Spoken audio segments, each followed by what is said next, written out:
Крыху затрымалі зноў, канешне. Але що поробиш? Життя таке. Ой, зато ты зараз распавядзеш такія гісторыі цудоўныя. Я вас адчуваю, вось. Тебе сапраўдныя былі прыгоды. Ой, я уже не ведаю, уже, можа, крыху градус опусціўся, уже не так хочется бомбіць. Ну, то там абмысліў трошкі, нейкія высновы зрабіў. Да ніякіх высноваў. Высновы в асноўным такія кшталту. Рынок у такім стане вельмі дзіўным. Але нібыта мусіць палепшыць хутка. Не ведаю, паглядзім. У выніку ты змяніў зараз месца працы? Ты... Не, я уладкаванне, форму уладкавання змяніў. Праз інкубатор пайшоў. Угу. А быў B2B? Не, я на умове працы быў. Але мне сказалі, што так, ну там сапраўды мутная схема, але сказалі, што так дорага, карацей. І давай-ка ты, типа, ну, пры гэтым брута маё засталося тым же, але я пойду праз інкубатор. Ну, то бок для цябе не шмат змянілася. Ну, я яшчэ в працэсе змены, я тэхнічна да заўтра яшчэ на умове працы, а інкубатор на мяне там дазвол на працу зробіць праз нейкі час. Не, ну не здаецца, там сістэма адпрацаваная, все должно быць хутка. Ну, дазвол на працу займае нейкі час. Раней это было прям пару тыдняў. Зараз сказалі, што можа да месяца. Тэхнічна напрыканцы студзеня абяцалі, што ўжо ўсё будзе. Спадзяюся, што так і будзе. То бок прыжыву, напэўна ж. Ну, тыпу, калі ты в інкубатары працуеш, у цябе, тыпу, ну, інкубатар выступае як іншай кампаніі, якая тэхнічна цябе наняла, але робіць кантракт з іншым працадаўцай. І іншы працадаўца будзе пераводзіць грошы на рахунак інкубатара, які асацыяваны са мной, тыпу. Ага. То бок у цябе будзе два рахунку, адзін у інкубатара і іншы ў власны. Ну так. Ну, тыпу, тое, што в інкубатары, я не ведаю, можа там на нейкія паслугі самого інкубатара я магу вытраціць, але больш яны там мне не патрэбны. У сэнсе няма карткі прывязанай нейкай, ці што яшчэ мне трэба яго вывесці, тыпу, сам сабе зарплату выплаціць, умоўна кажучы. Это, карацей, как GDG, толькі без непасрэдна GDG. Ну, калі для цябе не шмат чаго мяняецца, то, ну, пэўна, добра. Да я нешта, насамрэч, я спачатку думаў, што інкубатор для мяне не вельмі добры варыянт, зноў, уже 5-й год хутка будзе, як я тут. Уже можна думаць пра карту рэзідэнта, па ідэі можна было б думаць, як мінімум. Вось, і, тыпу, я думаў, што праз тое, што я саскачу з умовы працы на інкубатар, што мне, карацей, інкубатар увогуле не падыходзіць, як спосаб працаўлаштавання, калі я ўжо такія планы будую. А высветлілася, што голам, в прынцыпе, ўсё мусіць быць окей. Мне ўсё роўна пачуццё нейкай шэрай схемы, как бы з такімі, з гэтымі інкубатарамі, але нібыта так па ўкраіны працую, нават палякі так працуюць, не кажучы ўжо пра мігрантаў. Таму, ну, можа, ок. Там проста ёсць элемент аптымізацыі падаткаў. Вось, што мяне хвалюе. Вось, але зноўку, нібы ўсе так робяць. Не, ну, праз інкубатар вельмі шмат маіх сяброў працуе. Ну, так. Такая сістэма, якая... Ну, працую так усе. Усім падабаецца, здаецца, пакуль нічога значна не змяняецца ў падатках і, напэўна, так... Тэхнічна я, тыпу, на рукі буду атрымліваць, напэўна, з той же бруты нават больш, тэарэтычна. З-за падаткаў. Так. Што, как бы, не можа не радаваць, насамрэч. Але страшна. Там ахова жыцця, ўсё астатняе, там... Ну, там, тыпу... Тое ж самае. Па мінімалачке ідзе. ЗУСы. Ну, то бок НФЗ будзе, ЗУСы будуць, усё. Так, але, ну, типа, відавочна па мінімалке. Ну, а у гэтым, собственно, і аптымізацыі адбываецца па большай частцы. Цікавы факт. Ты казаў, у цябе хутка 5 год, а менавіта сёння мне 4 гады, як у Польшы. Роўна сёння? 4 гады ў гэты... Так, роўна сёння. Ага. За як ты пад Новы год пераехаў? До Нового года. Ну, уже тут адзначалі на каранціне. Час ковіду. Ага. Так, я теж, до речі, да, я пасля... Ну, сасі, я ж так само 21-м переїжджав, і так само, да, треба було 2 тижні сидіти було безвилазно на хаті, бо, ну, карантин ковідний. Не в лепшие часи їхали. Потім значно простіше стало, ні? Ну, так. Але, ладно, нормально. А голом, все добре. Ладно, що там у тебе з пригодами по пошуку праці? Як зараз ринок адчувае сабе? Колькі ты резюме даслаў, колькі? Да, ён шалёны. Вёў статыстыку? Не прям вось занатоўвал усё, але, тыпу, я вельмі здзівіўся. Адносна нават мінулага разу, як я працу мяняў, я крыху здзівіўся. Ладно, мінулы раз я даволі хутка мяне падабралі. пазамінула, напэўна. Да, адносна пазамінула разу, як я працу мяняў, я вельмі здзівіўся. Наколькі ўсё кепска. Калі быў пазамінулы раз, колькі год? Да, мне кожны год зараз смена.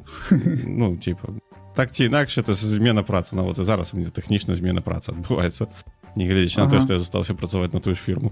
Да, як я ўжо сказаў, у меня штогод нейкія прыгоды з працы, нешта мне шанцуе вельмі моцна.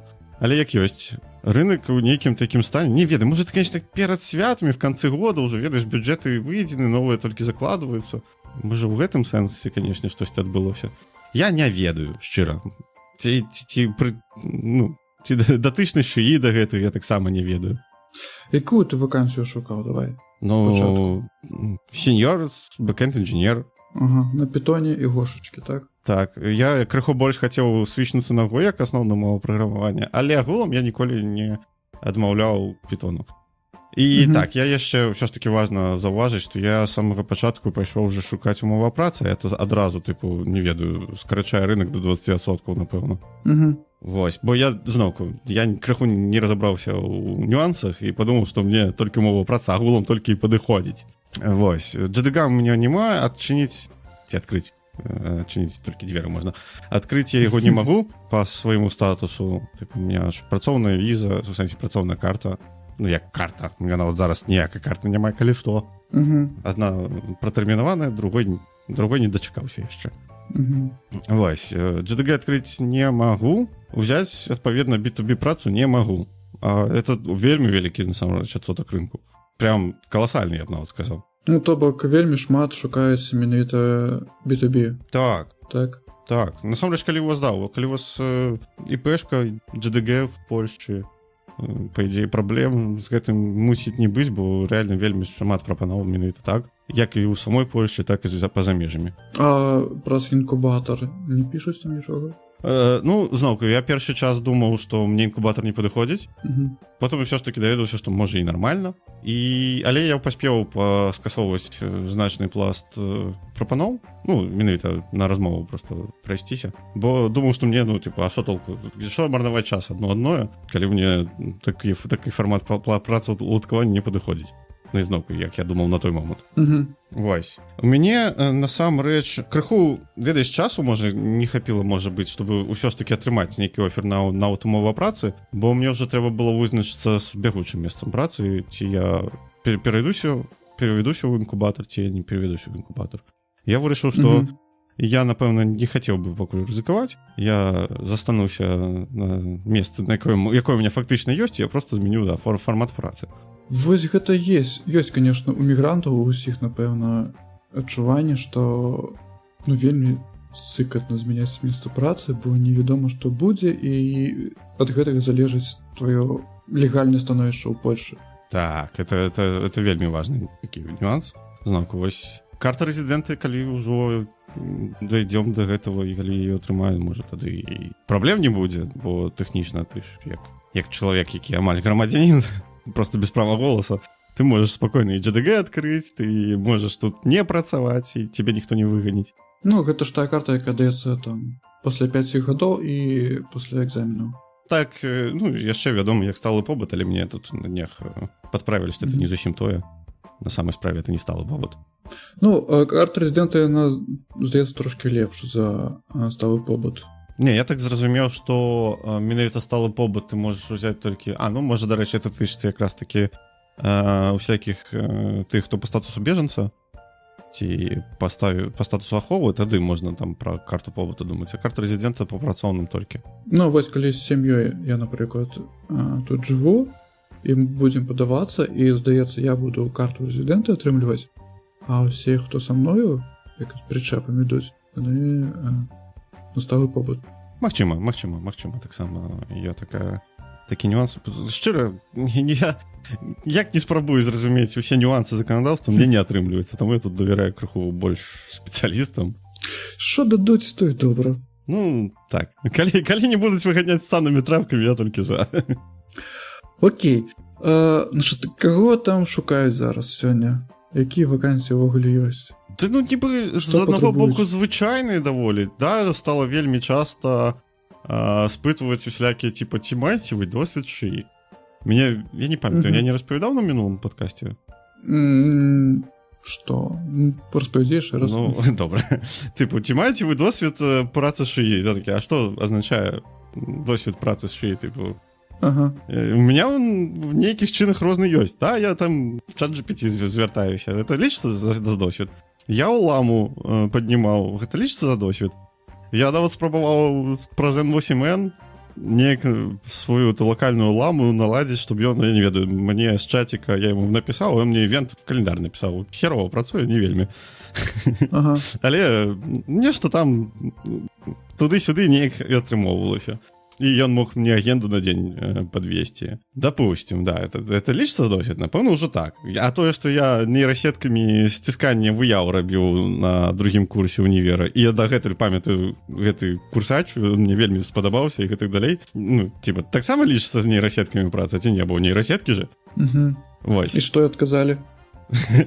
Калі шчыра, я потым заподозрыў, што гэта аккаунт драйвился, ну, типа, я ім таксама, бо калі я спытаў, типа, які досвід шыі у вас цікавіць, они сказали, типа, ну, вось, мы компания, мы займаемся шыі, у вас есть досвід шыі? Ці потым яшчэ, по-моему, так само проскачваў, ну, шыі гэта штучны інтэлект. Хах, правачце, дзякуй. Ну, але як высветлілася, то, ну, в сэнсе, я не тое, как дакладна ведаю, што гэта так высветлілася, але было падобна на штучны інтэлект у размове. Ці нейка вельмі татальна непаразуменне, я не ведаю. Вось, а што шукаюць яшчэ? Да, агулам з большага нічога такога не шукаюць выбітнага. Ну, да, з'явіліся усялякія там AI first companies. Так гэта не разумею, каго не шукаюць, а так з большага нібы ўсё тое ж самае прыблізна.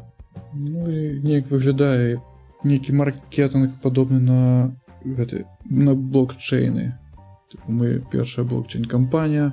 Вось, да, я таксама адчуваю нейкі вось адпаведны, як вось блокчейн, калі быў, таксама все адразу пачалі шукаць спецыялістаў блокчейна, набіраць на блокчейн, там стартапы блокчейн і гэтак далей, і амаль кожная вакансія так ці інакш згадывала блокчейн.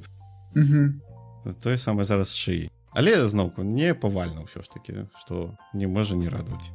Ну, ёсць адчуванне трошкі мне пад канец года, што ўжо трохі спадае гэты вось градус шыічны. Здаецца, ўжо нагуляліся і пачынае трохі больш цвяроза глядзець на гэта ўсё. Чаго не скажаш по рынку жалеза, как бы. Тыпу, бачыў кошты на рам? Я бачыў толькі навіны пра гэта. Я зараз комп свой не збіраю, поэтому не вельмі цікаўлюся, што там адбываецца. Моя хата з краю, да? Ну так. Ну, агулам так. Кошты страшэнныя. Падобна, што я і будзе далей яшчэ, канешне, з намі, бо ў яго вкладваюцца. Але нібітна такія кампаніі ўсё ж такі, якія усіх на слыху. Той же Atlassian там так, чтобы неяк моцна згадваў шыі. Да ну не. Вядома, яны там штосьці напрацоўваюць і нібыта, ну, я здаецца, кожны, хто працуе з Jira, бачы і з Confluence, што там пастаянна всплывае нейкая поп-апка, паспрабуй наш AI. Але агулам, ну, в вакансіях яны нічога про AI так асабліва і не пішуць і не патрабуюць. Ну, былі навіны некалькі месяцаў таму, што інвестары больш не ўкладаюць грошы ў шыі, бо не бачуць некага прыбытку з укладання грошай. І вось я таксама думаю, зараз канец года, зараз будуць падбіваць фінансы і будуць глядзець, дзе атрымуюць прыбытак, дзе не атрымліваюць, і, магчыма, у наступным годзе будзе нешта мяняцца з інвестыцый грошай у шыі. То бок, магчыма, застануцца праекты, дзе гэта працуе, і будуць патрошкі скарачаць іншыя, дзе гэта не патрэбна.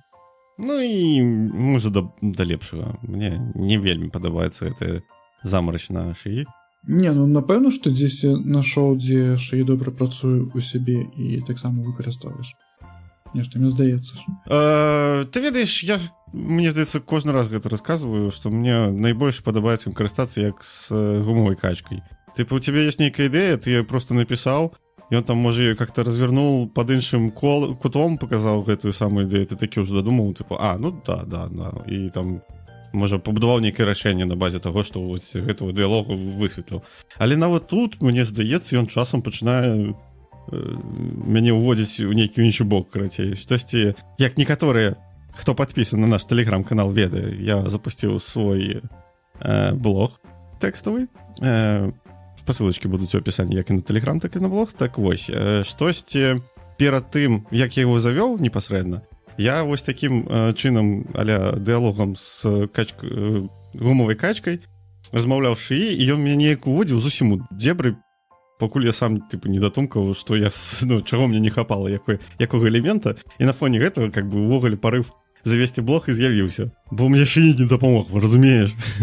Ну, слухай, у меня калісь таксама быў на працы такой досвед, што мне было патрэбна рэалізаваць там сервіс, выкарыстоўваючы унутраныя тэхналогіі кампаніі, і, канешне, гэта, сервіс быў, інструмент быў даволі новы, дакументацыі не вельмі шмат, і шыі, які быццам бы навучаўся на унутранай дакументацыі, ён мне вадзіў зусім не туды, і я там дзень альбо два змарнаваў, спрабуючы рэалізаваць то, што ён прапануе. Ну, вось нават так. А мне здавалася, што самы ідеальны ўвогуле кейс, які можна зрабіць шыі, это скарбіць ему свае нататкі, сваю базу нататак, і потым, тыпу, размаўляць, весці дыалог з сабой, фактычна, са сваімі ведамі, тыпу. Таксама гучыць для мяне вельмі багата, тыпу, што з гэтага можна клёва штосьці выціснуць. Але я сам не паспрабаваў такім чынам карыстацца яшчэ. Я ўсё ж таки, можа, калісьці дабяруся паспрабаваць. Але, бачыш, вось ты расказваеш, што knowledge base скармілі, а ён ўсё роўна галюцыніруе. Ну, гэта тая праблема, пра якую казалі некалі, што вось база, на якой вучыць шыі, яна звычайна даволі старая. То есть гэта нейкі стары код, які быў напісаны там 10-20 гадоў назад, і такога кода шмат. І звычайна гэта там языкі даволі папсовыя мовы. Гэта JavaScript, гэта Java, всякое такое. Калі ты пішаш на нечым новым, нейка зусім новая бібліятэка, то там шыі будзе пакутаваць, здаецца, больш. Ну, слухай, я разумею, пра што ты кажаш, бо я неадначасова лавіў яго там, ведаеш, умоўна прашу, пакажы прыклад, што ты маеш на ўвазе ў выглядзе кода. І бачу там, ведаеш, імпорты нейкія на старыя бібліятэкі. Збольшага, тыпу, ты ідэю ўсё роўна, тыпу, зразумееш, гэтак далей. Хаця потым звычайна даведаешся, што у выніку там інтэрфейс метада зусім іншы зараз стаў пасля апдэйтаў, тыпу, гэтак далей, ты і ўвогуле менавіта такая рэалізацыя табе зараз ужо і не патрэбна, бо там ёсць самой бібліятэцы, напрыклад, ці штось такое. Агулам не страшна. Мне больш здаецца, горш нават той факт, што уяві проста умоўны сярэдні код в вакууме, тыпу, напісаны усімі адразу, ад мала да веліка. Тыпу, не ўвесь код добры. І мне здаецца, значная частка кода не вельмі добрая. Значны адсотак. Таму, і на выхадзе у цябе навукованая мадэль на, пасрэдны код. Я вось гэта так бачу. Таму, так, да, вось, калі часта вельмі размова ідзе пра джуніераў, пра пачынаючых, то бок, звычайна шыі выдае такі сярэдні код на ўрывні міду-інжынераў, напэўна, і то бок звычайна шыі будзе лепш за джуніера. Так, я згодны, напэўна, што джуніерам стала складаней, тыпу, парог уваходу стаў вышэйшы, хутчэй за ўсё. І, па факце, калі шчыра, это адзінае, напэўна, што змянілася ад наяўнасці шыі. І жаданне ўпіхнуць его ў кожную дзірку з'явілася. Я нават недавно бачыў такую статыстыку, што джуніераў стала менш не таму, што іх менш набіраюцца, а таму, што людзі нешта не жадаюць ісці ў айцішку, так, як раней. Здаецца, айцішка больш не такая цікавая. Да і ладно, насамрэч, так. Оверхайп таксама нам толькі горш робіць. Не, ладно, насамрэч, это я жартую. Лічу, што прафесія звычайна, насамрэч, і да яе ўсё ж такі мусіць быць такая цяга. Не ведаю, мне дагэтуль цікава вырашаць задачы, неважна, тэхнічныя ці бізнесовыя. Дагэтуль цікава пісаць код. Дагэтуль у меня складана з людзьмі, таму людскія пазіцыі, дарэчы, у меня отваливаліся даволі хутка. Менавіта, хард-скілы крутыя, а вось софт-скілы на ліданні вельмі цягнуць. Пра цікавасць я недавно да чаго дайшоў. Апошнія некалькі месяцаў у меня там задачы гэта пісаць агенты, якія там нешта робяць. І некалькі тыдняў, напэўна, таму я такі, нешта мяне гэта не вельмі цікава. Не хапае вось у гэтых задачах менавіта цяжкіх праграмерскіх задач. І я такі, трэба нешта складанае, трэба нечым мозг заняць, бо адчуваецца нейкая деградацыя, калі працуеш з гэтымі шишкамі, з гэтымі агентамі. Яны галюцынуюць, і ты пачынаеш. Яны не то, што галюцынуюць, яны нудныя. Ты заўсёды... Твоя работа складаецца з таго, што ты складаеш промпты. Ты распавядаеш шишкі, што яна павінна зрабіць. Там тебе вось на ўходзе вось гэта, на выхадзе павінна атрымацца вось гэта. А ўсё ж такі, калі інжынер працуе, ён звычайна будуе такія сістэмы, будуе там connection між сістэмамі і іншыя там значна больш складаныя задачы. Я все равно называю это перекладывание JSON из базы в сокет. Ну, можа быць. А калі зусім абстрагірвацца, то база таксама на сокеце, там з сокета в сокет. Ну так. Ну, калі вось высокаўрыневыя мовы праграмавання, то так. Той ж самы Python, ну, калі з ім працуеш, ён такі, ну, не вельмі цікавы, не вельмі разнастайны. Там, конечно, можна будаваць такі даволі хуткія, даволі паралелізмы з рэдай і іншыя будоваць, але ўсё адно, ну, мова даволі простая. І мне вось такі, зноў такі парыў, вось калісь я раз пачаў вывучыць гэтай нагоды, захацелася нешта цікавага. Зараз я такі, а чаму б не павучыць C++, зусім базу нейкую? Можа, калісьці... Ну, до Pythona нібы бліжэй ўсё ж такі раз становіцца. Ну, раз я ўжо вучыў. Як мы ў мінулы раз абмяркоўвалі, падмацоўваць Python невялічкімі бібліятэчкамі на расце. Падмацоўваць Python. Тут, дарэчы, у нас тэма такая, калі ты глядзеў у самым нізу. Бачу. Вось, просто так, да слова, да, з'явіўся prepep, как написано, Rust для C-Python. То бок ім стало не так цікаво ўжо будаваць бібліятэкі, яны вырашылі, што C-Python трэба патрохі на Rust пераводзіць, які тое ж ядро Linux, напэўна. Я не ведаю. Мне здаецца, это ўжо крыху радыкальненька. Хаця, ну не ведаю. Ну, окей, няхай дзесьці там па крышечку бяруць, перапісваюць. Нібы можна, чаму не? Меня, як это... Ты ж бачыў недаўні этот майкрасофтаўскі момант, што типу, яны таксама збіраюцца там палова аперацыйнай сістэме на расце перапісаць, але пры гэтым з шыі. Ой, там Microsoft, гэта у них вялікія праблемы з усёй сістэмай. Так, гэта факт. Але ўвогуле я вось на гэту тэндэнцыю з Rust'ам гляджу як на спробу неяк заманіць новых распрацоўшчыкаў у даволі такі старыя буйныя сістэмы. Ага. Ну, цікава. C і C++ зараз мала кого цікавіць, такі лічацца мовы даволі састарэлыя, але ж, ну, C++ дагэтуль у распрацоўкі гульняў, а вось сістэмнае нешта гэта C, і вось зараз Rust, але Rust ён больш сучасны, больш цікавы, і, здаецца, моладзь з большым імпэтам будзе вывучыць Rust. І калі яго дадаць у гэтай сістэму, старыя легасі, то можа стварыць другое дыханне для гэтых сістэм. Ну, можа быць, хаця, ну, здаецца, Python ўсё яшчэ даволі моцна развіваецца з кожным рэлізам. Тыпу, яны ўжо там плануюць ўсё ж такі выкарчоўваць гіл нарэшце. Python развіваецца, так. І як мы меркавалі ті ж бібліятэкі, дарэчы, тая ж новы LSP, які распрацоўваюць распрацоўшчыкі RAF, называецца TY, і так, так. Зараз там, здаецца, 5-я версія ўжо выйшла, альфа.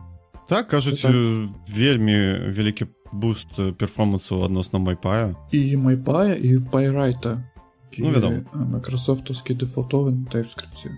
Я у прадакшне не выкарыстоўваю гэты новы LSP, але вось так запускаю час ад часу паглядзець, як там што працуе, і, здаецца, ну, даволі шмат падтрымлівае каманды успешных і працуе вельмі хутка. То бок ачыняеш даволі такі сярэдні праект, і ён хутка ўсё парціць, хутка будуе і хутка пачынае працаваць. То бок хочаш сказаць, што ты праз працу рэдактара прям заўважаеш, што ён хутка працуе, так?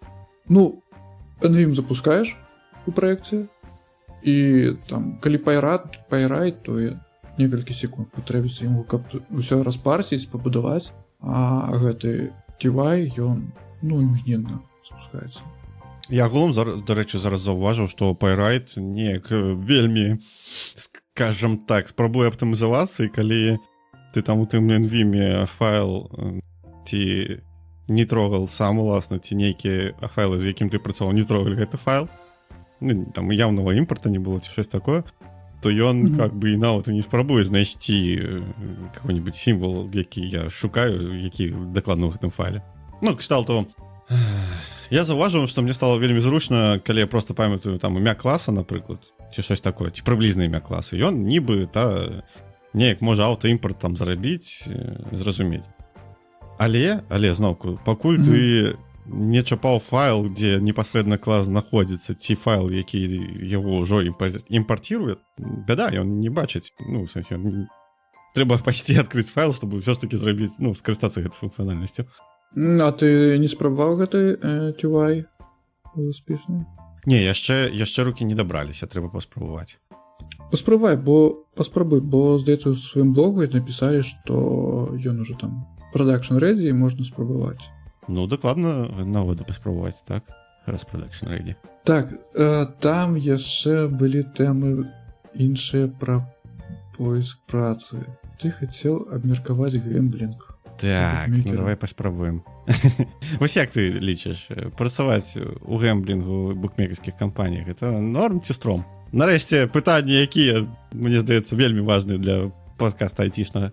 Мне здаецца, норм. Насамрэч, вось я не памятаю, казаў, дзе я працую или нет, ну, працую в буйной аутсорс кампаніі міжнароднай, і у нас былі кліенты гэмблінгавыя і букмекерскія.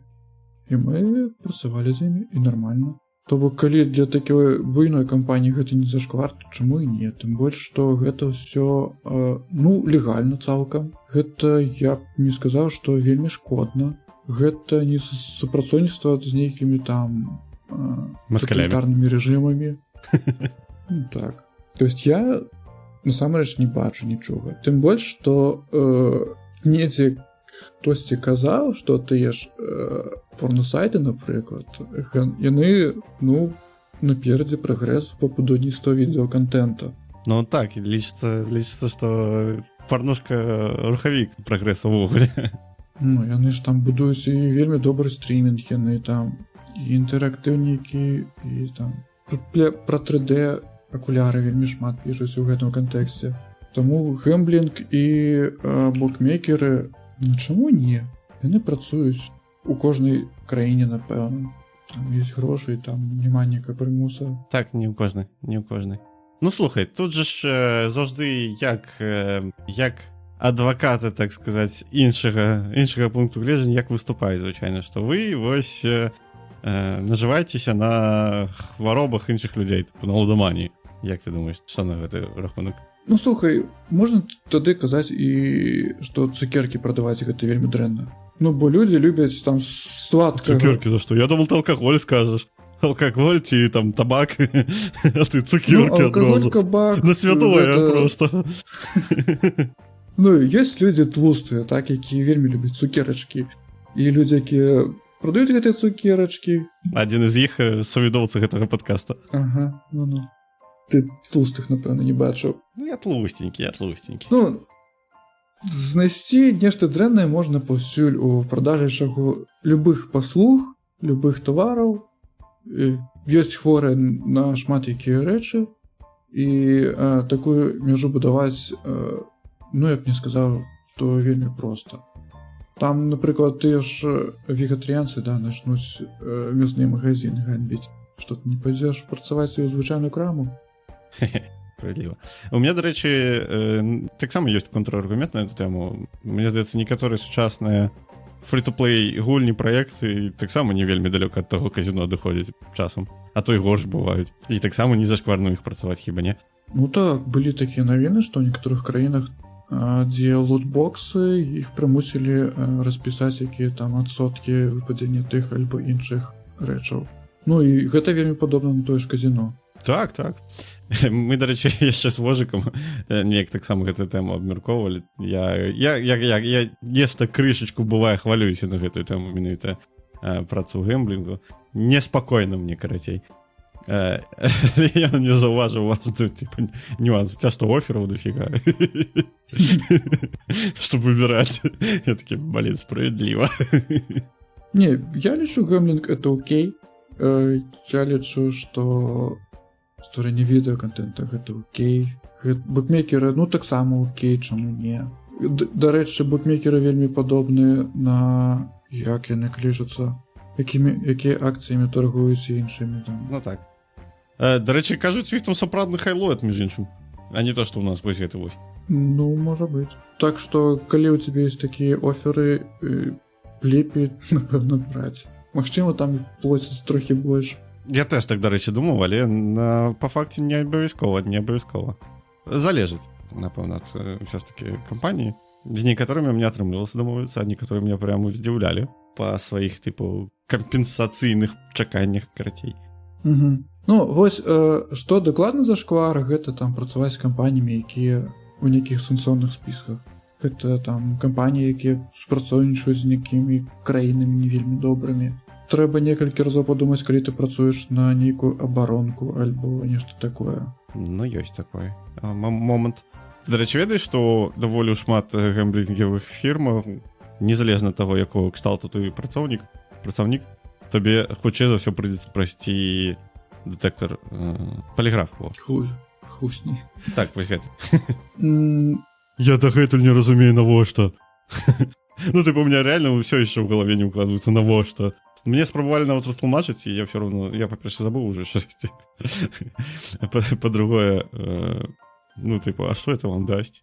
Ну, я не дзесьці такое чуў. Але, конечно, у меня вельмі старое пытанне да ўсёй сістэмы поліграфа.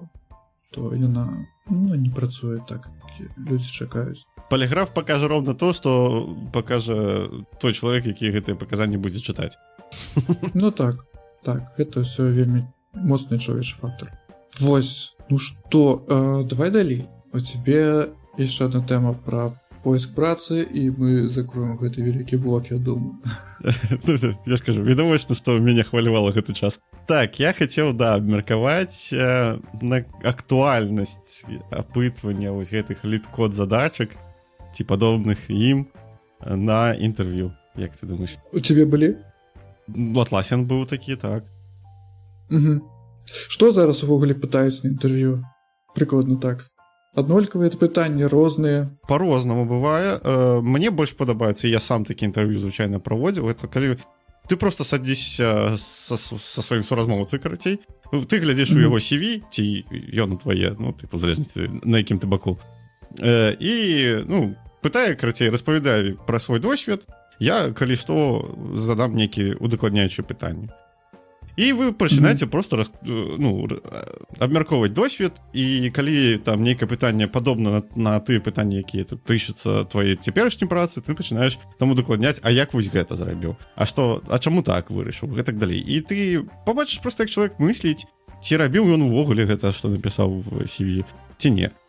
Лид-код задачкі, я не ведаю, я для цябе, як для інжынера, агулам, то карысная рэч, типа, пахадзіць іх пашчолкаць, але, ну, не ведаю, яны мне здаюцца настолькі адорванымі, карацей, ад рэчаіснасці. Ну, типу, там палова або апіраецца на такія, ведаеш, абмежаванні кшталту, нейкую задачку з лид-кода просто пайшоў рашаць, а там, типа, абмежаванне, што это толькі ASCII літары, карацей, у тебя будуць на ўваходзе. Я такі, так, блин, мы ў якім годзе зараз жывем? У нас уже давно, блин, Unicode, бо, типу, мов шмат, і все, в ASCII не влазіць. І, как бы, якую задачу я вырашаю з жыцця гэтым вось алгарытмічным задротствам. І, типу, а большасць сабмітаў менавіта і апіраюцца на то, што это будет ASCII, і яно з Unicode не працуе, яно зламаецца. Ну, і, типу, і у меня пытанне, навошта? Ну, што гэта, якую рэальную жыццёвую задачу ты спрабуеш вырашыць з лид-код задачамі? Я вось не ведаю, навошта яны патрэбныя гэтай задачы. Я вось, напэўна, я калісь спрабаваў нешта там рашаць, але насамрэч нафіг не патрэбна. Яно, як вось зарадка можа быць для твоей головы, там, прачнуўся, там вырашыў трохі, збадзёрыўся з задачкі з 2 і пайшоў працаваць, рабіць нармальныя задачы. Навошта яны сумуюць, таксама пытанне. Бо яно как здараецца? Альбо ты шукаеш чалавека, які будзе рабіць менавіта вось нейкія задачы, і ты шукаеш з досведам гэтай задачы. Альбо ты шукаеш чалавека ў каманду. І табе збольшага тады патрэбен чалавек, які, просто разумны чалавек, які здольны будзе, які нешта ведае, нейкую базу, нейкі грунт, і потым будзе здольны вывучаць тое, што вы робіце, і ўлівацца каманду даволі хутка. Задачы лид-код, напэўна, быццам бы яны павінны паказаць, што чалавек разумны, што ён можа там рабіць задачы, ён там добры ў матэматыцы, але ў прадакшне насамрэч гэтага я не стракаў патрэбы такой вялікай. Больш, мне здаецца, патрэбна у прадакшне гэта веданне нейкіх інструментаў. У прадакшне гэтыя задачкі лид-код не вельмі патрэбныя. Мне здаецца, больш патрэбна веданне нейкіх інструментаў, як яны працуюць, і пабудаванне сістэм, як гэты інструменты звязаць адзін з адным. І гэта больш патрэбна, то есть досвед менавіта пабудавання сістэм у чалавека запытаць нашмат карысней, калі гэта не джуніор. Так, я з табой цалкам згодны. У джуніора, канешне, ты не будзеш пытаць такія пра інструменты і пра сістэмы, і вось там лид-код можа быць. Так, як нейка, можа, базавы мірыла сапраўды можа быць. Мне адзінае, што здаецца, што спытваючы на сабесах лид-код, ты ў выніку наймеш сабе чалавека, які ўмее рашаць лид-код. И это не факт, что он будет решать твои задачи. Он будет решать лид-код. Да. Поэтому книжка есть такая добрая. Deadline. Роман про программирование. И там... это мастацкая литература, да? Хочешь сказать? Мастацкая, але яна быццам бы... написана як мастацкая, так. Але быццам бы про кар'ерну. Фикшн, я так разумею. Фикшн. Yeah? Я не ведаю, что значит это слово до сих пор. Вось, і там добра, там есть гісторыя, як наймаюць людзей, і вельмі часта там бывае так, што няма нейкіх такіх аб'ектыўных фактараў, што чалавека трэба наняць альбо не трэба. Вельмі часта гэта адбываецца па адчуваннях, што вось ты размаўляеш з чалавекам, табе ён падабаецца, як он размаўляе, пра што ён размаўляе, і трэба яго браць, бо, напэўна, ён разумны чалавек, ён табе падыходзіць. У меня вось пачуццё, што я калі праходзіў Atlassian, я прайшоў усе этапы нібыта без заўваг моцных, але апошняму я паходу зусім не спадабаўся, бо он паходу мяне по кожнаму пункту, па якому мы размаўлялі, паставіў штосьці такое каля негатыўны фідбэк. Насамрэч можа быць такі суб'ектыўны фактар, што вы не падыходзіце адзін аднаму, а табе з табой працаваць трэба, і напэўна гэта быў суб'ектыўны фактар, і просто вы не падыходзіце адзін аднаму, а яму з табой працаваць. А вось не факт. У Atlassian так сістэма пабудаваная, што размова была магчыма ўвогуле з чалам з іншага на кірунку. Ён мне прямо сказаў, я чамусьці, у сэнсе, я прачытаў, па-першае, папярэджваюць загадзі пра гэта. Што, не абавязкова гэта будзе твой непасрэдна менеджер. І вось я, спытаў, ці можна на гэтым ужо этапе зразумець, куды прыблізна я там запаркуюся, так сказаць, над чым я буду працаваць, чым займацца. Ён сказал, прям дакладна я табе пакуль яшчэ не магу нічога сказаць. Крышечку рассказал про то, чем сам занимается, да и все сдается. Цікаво, сколько там этапов, нагадай, было у вас? 6. Это не улічваючи HR-скрининги и мобилити. Размова з мобилити отделом на тему того, що я ввогуле замежник. Тобто 6 технічних. 6 технічних, так. Такое собі, конечно. Як, там 2 з їх апошніх, это, values інтерв'ю, ці супадають ваші разуменні, карацей, важнага з кампаніі, я так зразумеў. А второе, побалтаць, гэта, менеджмент інтерв'ю, але, яно ўсё роўна, яно, хутчэй про софт-скілы, але ўсё роўна так ці інакш звязана з працай, карацей. Ты на роўні свайго досведа, пра свой досвед спрабуеш расказаць нейкія там гісторыі свайго роста, там, щось яшчэ, карацей. Такого кшталту. І вось такое інтерв'ю я заваліў, атрымліваецца. Угу. Що дрэнна рассказываў? Да як ёсць расказваў, калі шчыра. Можа і не дарма, і трэба было, канешне, прыдумаць нейкія гісторыі, але, ну, я ўсё роўна бачу ў гэтым нейкая неправільнасць, карацей. Ну, тым больш, што, зноўку, да гэтага этапу праходзіліся на элеменце, як ёсць. Нават, я ж кажу, былі з інтэрв'ю, нармальна прайшло. Я толькі вось на адном інтэрв'ю негатыўны фідбэк быў. Прям з рэдсцягамі сказалі нават, нічога сабе. Ніколі не думаў, што ў мяне ёсць прафесіянальныя рэдсцягі. Ну, цяпер ты ведаеш іх, калі фідбэк табе даслалі. Яны так і не даслалі мне его тэкстам, яны крыху мне голасам па тэлефоне сказалі. Я што змог, то ўлавіў, але мне было б камфортней, каб оно было тэкстам.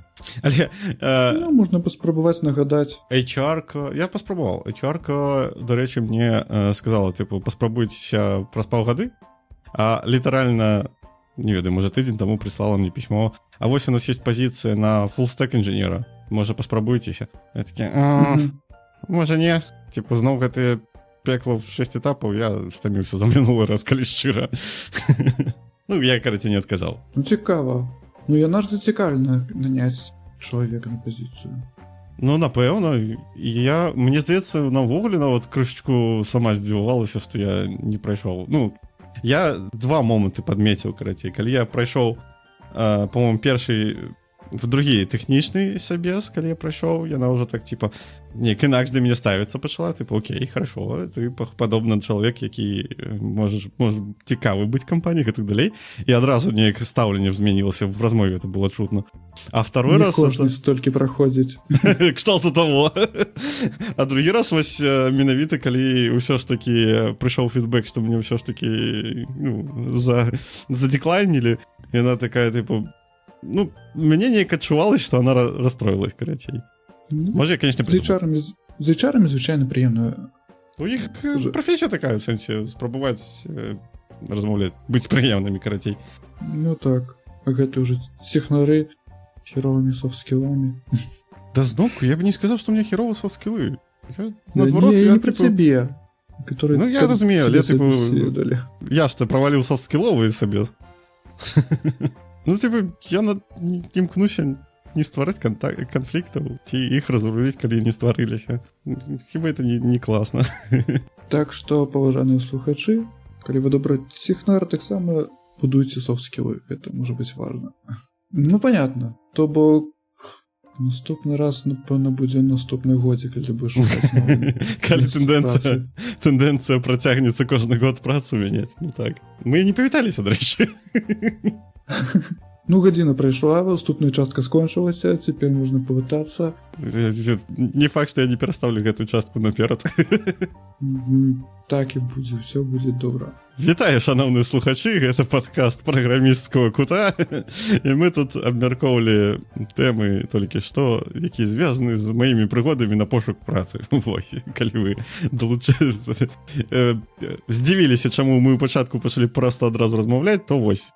Так, я не памятаю, які гэта номерны выпуск, але дакладна гэта будзе апошні выпуск у гэтым году, 2025. Это я калі паспею змантаваць яго да 31. Ну, записываем мы 28 снежня, калі што. Звычайна я на наступны дзень выкладаю, але раптам штосьці пойдзе не так, ведаеш, это пераднавагодняя суета. Але спадзяюся, вы ўсё ж такі зараз слухаеце падкаст «Нарізаючы салаты», там ці штось такое, і вось мы будзем суправаджаць вас у такой прыемнай навагодняй суеце, карацей. Казаць нешта на эльфійскай, нічога не зразумела. Абы штось бубнела. Ну так, прыбірацца ў дому і іншае. Слухай, пра твои прыгоды і атласе. Можа і добра, што ты туды не трапіў. Усё ж такі кампанія, насамрэч, ну, прадукты не вельмі такія добрыя робяць. Та шорт его ведае, хацелось паглядзець на вось гэты такі сур'ёзны бізнес прадуктовы знутры, не ведаю. Цікавы досвед быў бы. Можа і добра, што не трапіў, можа не добра. Хто ведае, як ёсць. Ну, у такіх кампаніях буйных па адчуваннях вельмі шмат бюракратыі і менеджераў, якія спрабуюць атрымаць нейкія адшыўкі, а тым же ж распрацоўшчыкам, звычайна, мне здаецца, не вельмі цікава. Як ведаць, мне насамрэч быў досвед стварэння нейкай такой бібліятэчкі. Ну, это выпадкова ўвогуле атрымалася, але сам па сабе стварэнне інструментаў для іншых інжынераў мне таксама здалося вельмі цікавым. І типа Atlassian тут как бы таксама дзесьці побач лежыць, хіба не? Не, ну можа быць так. Ну, тым больш, што насамрэч у буйных кампаніях мы бачым вельмі мала прадуктаў, якія яны робяць публічнымі, а большасць усяго гэта нешта внутренняе, недоступнае для іншых людзей. І там можа быць што заўгодна. Справядліва. Я, дарэчы, яшчэ на тэму ўсё ж такі працы па бубню, мне згадаўся выпадак, ад якога мне немножко попу разрывае, прабачце. Срака моя срака. Тэхнічнае інтэрв'ю. Не буду не называць ніякіх кампаній, гэтак далей. Як і, ладно, Атласін мы згадывалі, але ўсё ж такі тэхнічнае інтэрв'ю. Агулам, не ведаю, я адчуваю сябе ўпэўнена. Это голае было інтэрв'ю. Я прям адчуваю сябе ўпэўнена, адказваю на кожнае пытанне, якое мне закідваюць, такі сам, ну, типа, крыху матывуюся, типу, што окей, вось, я тут малайчына, тут я малайчына. І зайшла у нас размова пра слайсы в Голенге. Слайсы в Голенге, насамрэч, это спасылкі на нейкі ніжэлежачы масів. Ну, и по факту такая структурка, где написано, ну, где есть поинтер, где есть длина гэтага слайса, і capacity, типу, колькі яшчэ айтэмаў ён можа туды типу, впіхнуць. Фішка ў тым, што калі ты робіш, напрыклад, слайс ад нейкага масіва, які типу, не займаюць цалкам масів, і робіш потым апэнд у гэты слайс, то тое, што ты апэндаеш у гэты слайс, ты можаш перапісаць наступны элемент, который пасля типа канца слайса уявіў. Ладно, она, напэўна, рассказывае, але калі ты не уявіш, то ніхто не уявіць. Тому мне важна, што ты уявіў. Ну, напрыклад, у тебя есть масіў там з 5 элементаў. Ты бярэш ад яго слайс на 3 элементы і робіш апэнд у гэты слайс. Першы, другі, трэці. Нулевы, першы, другі, ну, неважна.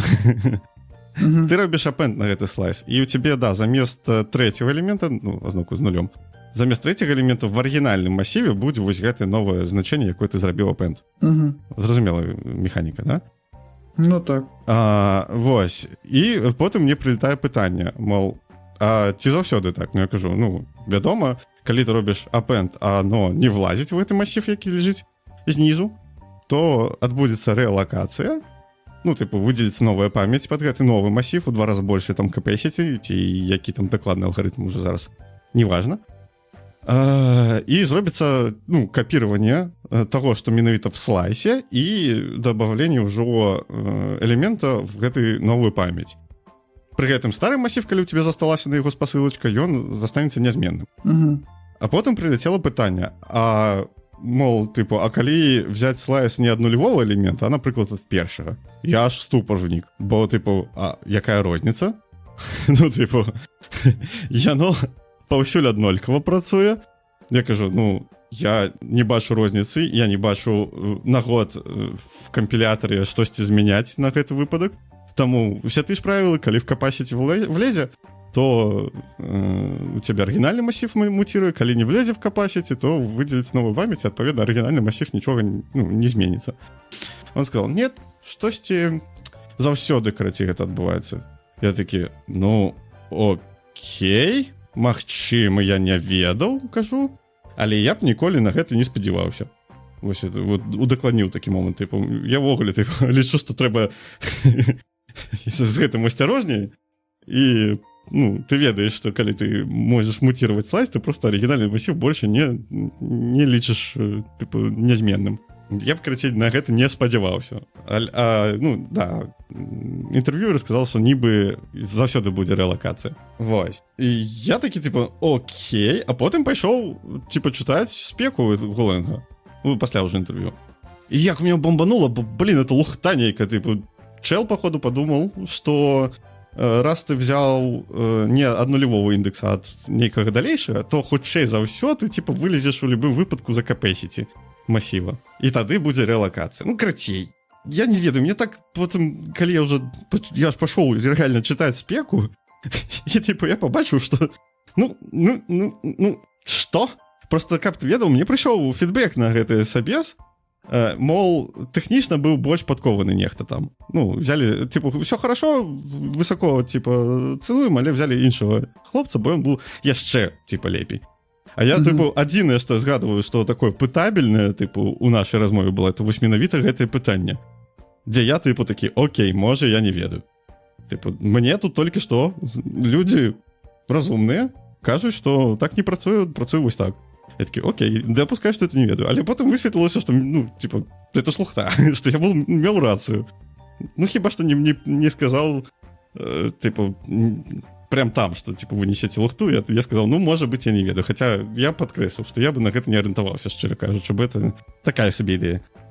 Увогуле, конечно, дзіўнае пытанне, гэта нейкія корнер-кейсы, з якімі калі не сустракаўся, то хутчэй за ўсё ты ведаць не будзеш. Ну, шчыра дзеля, оно нібыта уплывае на твоё разуменне Голэнга і, карацей, нібыта патрэбна такое спытаць. Я бы, мне здаецца, спытаў на сваім сабесе пра падобнае. Можна спытаць, але спадзявацца, што чалавек будзе ведаць дакладны адказ на гэта. Можна паслухаць, як ён разважае. Так, я ведаю, што так працую, ну, напэўна, будзе і так працую. Трэба спрабаваць. Але каб чалавек на такое пытанне адказаў, што вось я дакладна ведаю, што будзе вот так працаваць, калі ён не сустракаўся з такім, то не будзе. Ну, што самае цікавае, я агулам то сказаў, што з самого пачатку, пакуль ён не сказаў, не, ён будзе інакш працаваць, я сказаў, я не бачу розніцы, яно будзе працаваць таксама. З такімі ж, правіламі. То бок мой адказ был вось такі першапачатковы. І типу, зноўку, я, можа, канешне, памыляюся, але я амаль перакананы, што это было адзінае спрэчнае пытанне, якое мы, типу, не паразумеліся, і, типу, мне это вельмі зрэзаніравала з фідбэкам, што яны взялі некага спеца, які нібыта лепей, типу, у тэхнічных пытаннях разбіраецца. Я такі, типу, да камон, ну смешно. Ну, карацей, меня бомбанула менавіта вось гэты момант. Не ведаю, пачуйце мою бомбёжку, калі ласка, хто-нибудь, падтрымайце мяне. Нормально. Ты не травіў каманду. Вось, хуткую тэму я закінуў зараз пра Atlassian трошкі. Зноў? Шо, опять? Ну, мы з тобой выкарыстоўваем Trello для таго, каб весці нататкі для нашых падкастаў, для запісу весці тікеты.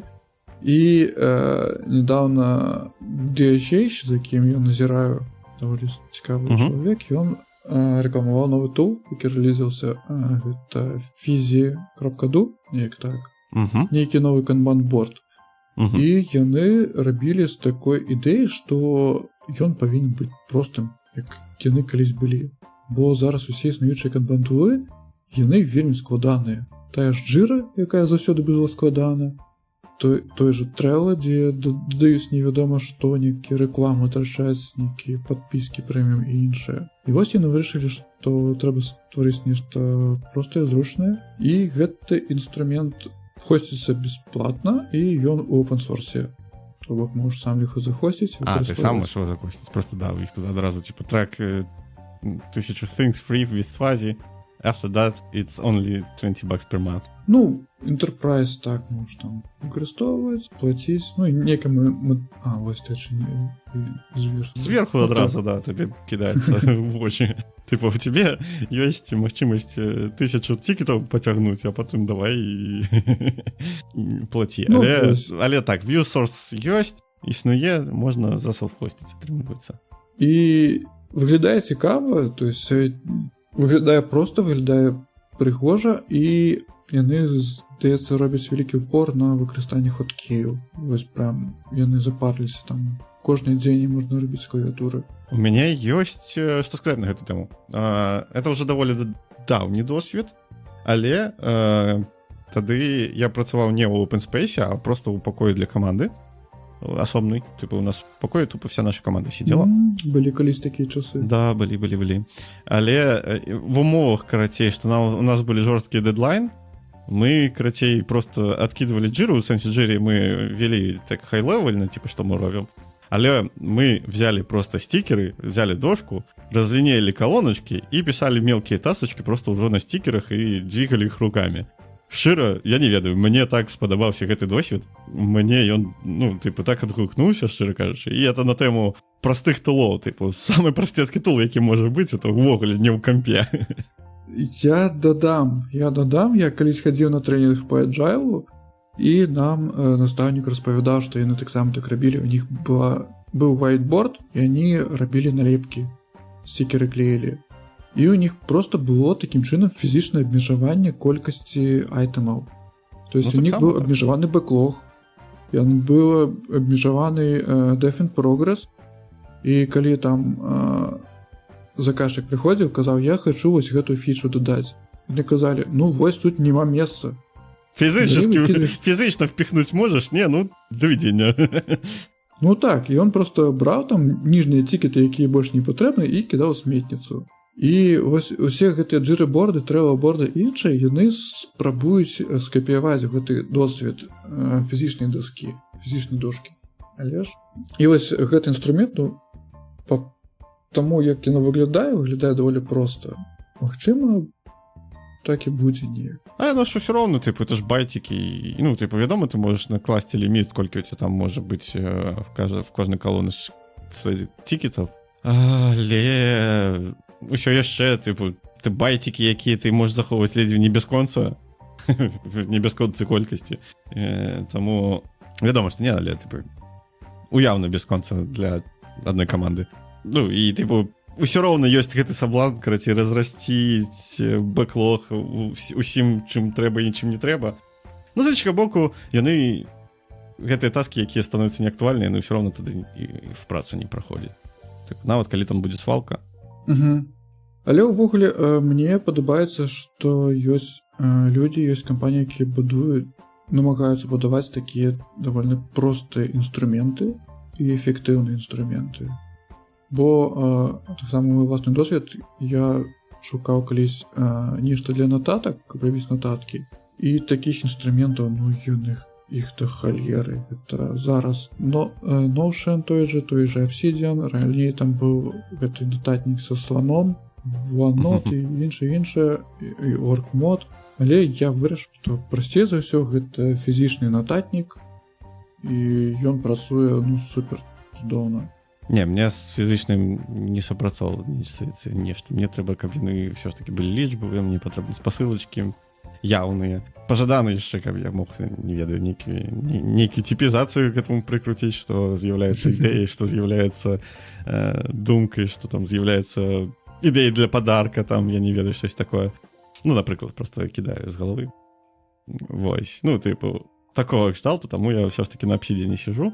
Не скажу, што я там капцы, які аматар весці нататкі, мне, наадварот, ўсё ж таки трэба нейкія намаганні прыкладаць, каб штосьці запісаць.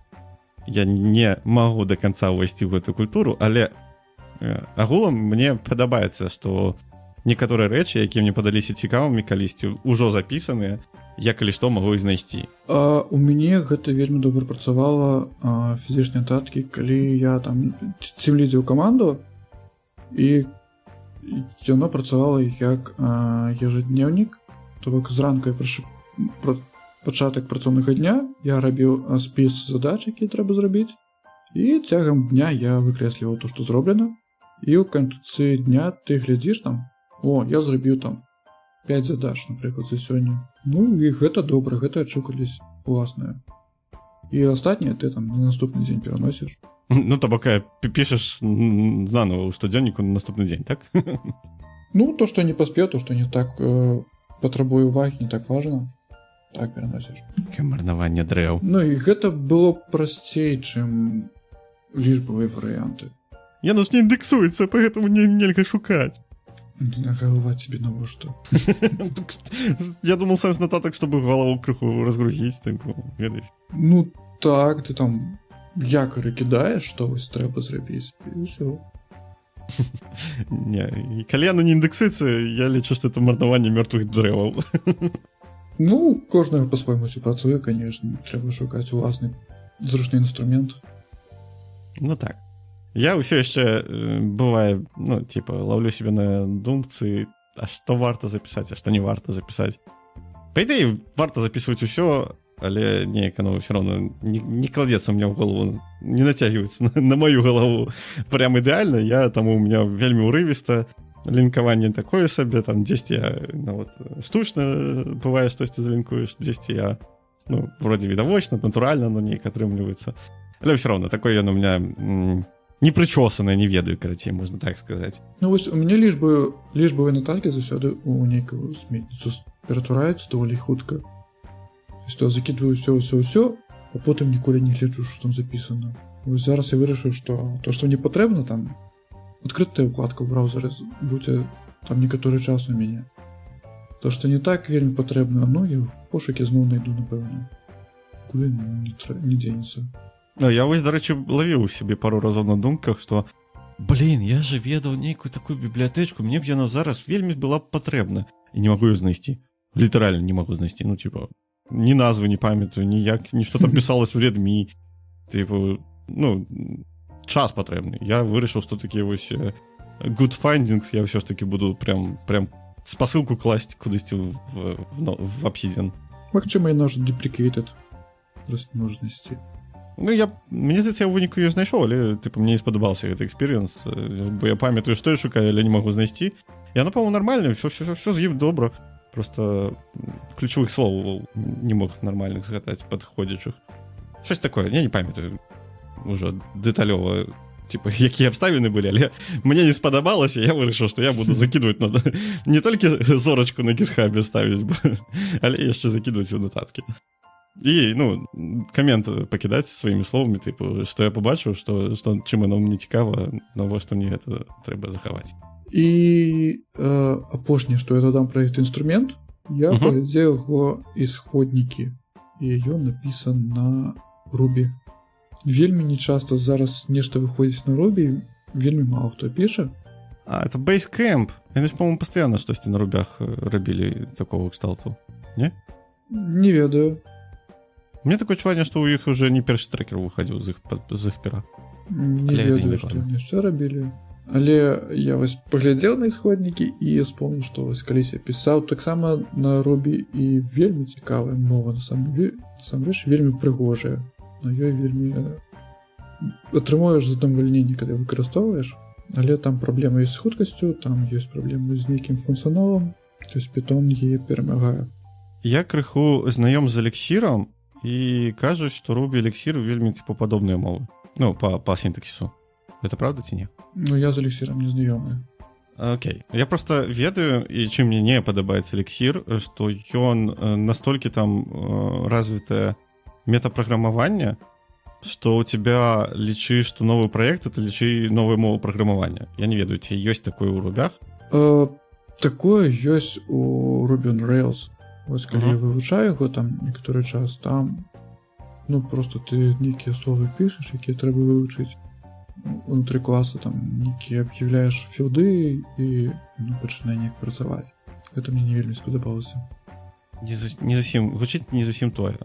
Я меў на увазе, што типу настолькі інструменты па змене мовы, карацей, па стварэнню нейкіх сваіх DSL-аў развіты в эліксіры, то ты прыходзіш у новы праект, і табе лічы заново вучыць гэтую вось DSL, на якой ён напісаны. Нешта такого кшталту. Ну, я не ведаю, я такого не бачу, конечно. Можа, эліксір для таго і створаны. Ну, фіг ведае, насамрэч, для чого. Але я памятаю, што ў нейкі час яго параўноўвалі з рубямі, вось там не згадал. Понятно. Так, то яшчэ. Яшчэ я недавно адбыўся рэліз Cosmic DE першай версіі. Гэта desktop environment ад кампаніі System 76, калі не памыляюся. Так, лічбы такія. Якія яны распрацоўваюць некалькі год ужо. Не памятаю, з якога года. Яны распрацоўваюць, здаецца, як альтэрнатыва гному. Ён ж пачынаўся як форк гному, не? Не як форк, напэўна, а як экстэншн для гнома нават. То есть, калі магчыма, трэці гном выйшаў, яны спрабавалі зрабіць экстэншны, каб дадаць стайлінг і іншае, то трохі больш зручнасці. І ў нейкі момант ім проста стала складана падтрымліваць кожны рэліз гнома, бо змены былі даволі вялікія. Яны вырашылі зрабіць усё з самага нуля, і яны чамусьці вырашылі рабіць зноў такі на расце, і робяць уже некаторы час, і вось з'явілася першая версія, як яны кажуць, таксама production ready, і я пакарыстаўся гэтым Cosmic DE. Я карыстаўся прэдрэлізнай версіяй некалькі тыдняў. Ну, выглядае, конечно, што яно працуе. Яно працуе даволі стабільна, яно не падае. У адрозненне того інтэрнэт-канекшена. То, што яны намагаліся зрабіць тайлінг, той самы, нормально ўсё будзе. Запіс ідзе. Вось, яно ў мяне ні разу не падала, праграмы запускаюцца, але той же па адчуваннях Telegram ён адвальваўся, ён працуе не вельмі стабільна. Ён там дадалі нейкія тэмы, ён там ствараюць свае ўласныя праграмы у тым жа расце, каб было ўсё ў экасістэме. Але, канешне, функцыянала там трошкі не хапае. Калі параўноўваць з тым жа гном, якім карыстаюся ў асноўным, ўсё ж такі гном з'явіўся даволі даўно, экстэншнаў вельмі шмат, і можна наладзіць амаль усё, што заўгодна. Чаго тебе больш за ўсё не хапіла ў косміку? Я, напэўна, калісь уже казаў, там пакуль што няма аплета, каб змяняць цёмна-светлую тэму, то, што я люблю рабіць. Там не вельмі добрая падтрымка некалькі моў, бо ў тым жа гноме там ты можаш выбраць мову для асобнага акна, то есть ты переключыўся з Firefox на Telegram той же, і там разныя мовы переключаць не трэба. І нешта там яшчэ трэцяе было, што мне не вельмі падабалася, але я ўжо не памятаю. Вось, поэтому з'явіўся рэліз, будзем лічыць, што гэта абазначае нейкую стабілізацыю API, іх бібліятэк і астатняга, і зараз кам'юніці пачынае ставіць яго сабе як стабільны desktop environment і ствараць нейкія праграмы для яго. Так што будзе нейкае развіццё, напэўна, будзем назіраць і зноў такі Rust даволі папулярная мова. Магчыма, будзе шмат кантрыб'ютараў, шмат чаго будзе з'яўляцца там. Глядзіце на яго. Будзем назіраць. І зноў такі, як я ўжо казаў, гэта альтэрнатыва, як я бачу, для Hyperland. І таксама даволі попсовы, але ён больш такі гікаўскі, ён патрабуе больш налад, каб ён працаваў, як патрабуецца. Прабач, космік патрабуе больш налад, чым Hyperland? Не, наадварот, Hyperlandu патрабуецца больш налад. Да. Там гэта да. Канфігі трэба пісаць. Прям ручкамі канфіг пісаць. Але я бачу тулу, для якая типу выглядзе акошка, это робяць нейкія наладачкі там всього канфіга Hyperland. Але щось народ не запрацаваў, мне было цікава патыкаць. Можа, я типу не ведаеш нейкія опцыі сам не ведаю, не дачытаў там 10 дакументацыі. І ёсць нейкія больш цікавыя спосабы или там больш цікавыя наладкі, і хацеў паглядзець, оно не хацела захоўваць мой канфіг чамусьці, не ведаю чаму. Недапілены софт. Там можа в марчы дзе-нибудь там тут стварылі гэта, не? Не, это быў асобны пакет. Я не ведаю, можа мае дачыненне да марча, але Hyper-V, по-моему, называецца пакет. Вось. Што я яшчэ хацеў дадаць? У меня таксама была маленькая тэма, таксама трошки датычная Cosmic DE. Вось я казаў, што не хапае мне аплета для змены тэм з цёмнай на светлую, і я паспрабаваў стварыць сам гэты аплет. Я вырашыў, што, канешне, разбірацца, як там ствараць аплеты мне неяк складана і не вельмі пакуль хочацца. Я вырашыў паспрабаваць гэта зрабіць праз шыі. Тым больш, што я адкрыў для сябе CLI тулы шэйшныя. Ёсць некалькі бясплатных. Cloudy Code? Cloudy, ён, здаецца, патрабуе падпіскі. А пачалося з чаго? З'явіўся плагін для NVIMA ад гэтага распрацоўшчыка Lazy. Я забываю, як яго клічуць. І што за плагін? Але плагін, каб дадаваць у NVIMA гэтыя шыйшныя CLI тулы. Я яго ў рынку паглядзеў, што ёсць, якія яны ёсць, і некаторыя з іх паставіў. Тым больш, што ставіць яны даволі-такі проста. Я паспрабаваў Gemini з Гугла, і я паспрабаваў OpenCode. Яны абодва ставяцца праз NPM пэкэджы, то есть там одна каманда, ён ставіцца. Gemini патрабуе, здаецца, потом залогініцца ў свой аккаунт гугловскі, а OpenCode, здаецца, так і працуе проста з тэрмінала без ніякіх ключоў, а можа і патрабуе таксама логіну. Але ўсё адно яны бясплатныя, і можна балацца, забаўляцца, нешта ствараць. Ну як табе досвед, раскажы? Вось. Слухай, здавалось бы, Gemini должен працаваць добра, бо я ад буйной кампаніі, але ён працуе неяк кіравата. Ён даволі такі павольны, і якасць таго, што стварае, не вельмі добрая. Не вельмі добра, і нешта там з магутнасцю гэтай мадэлькі, бо калі патрабуеш нейкія вялікія файлы паглядзець альбо стварыць, ён час ад часу адвальваецца недзе на палавіне там. Ён не даробвае сваю працу. OpenCode выглядае лепей, на мой густ. Ён працуе больш стабільна і нейкія вынікі час ад часу выглядаюць лепей. Але ўсё адно абодва гэты інструменты мне падабалася, што яны працуюць у тэрмінале. Тебе не патрабуецца мышка, ты можаш все хэткеямі ствараць, дадаваць і працаваць з гэтым. І не патрабуецца установкі там таго ж VS кода звычайна, альбо форка яго. Цікава. А з NVM інтэграцыя як? З Vim я не знайшоў, навошта гэта патрэбна і як гэта выкарыстоўваецца. Ну, умоўна, досвед а-ля курсор. Таму у мяне добра працуе інтэграцыя з Tmax.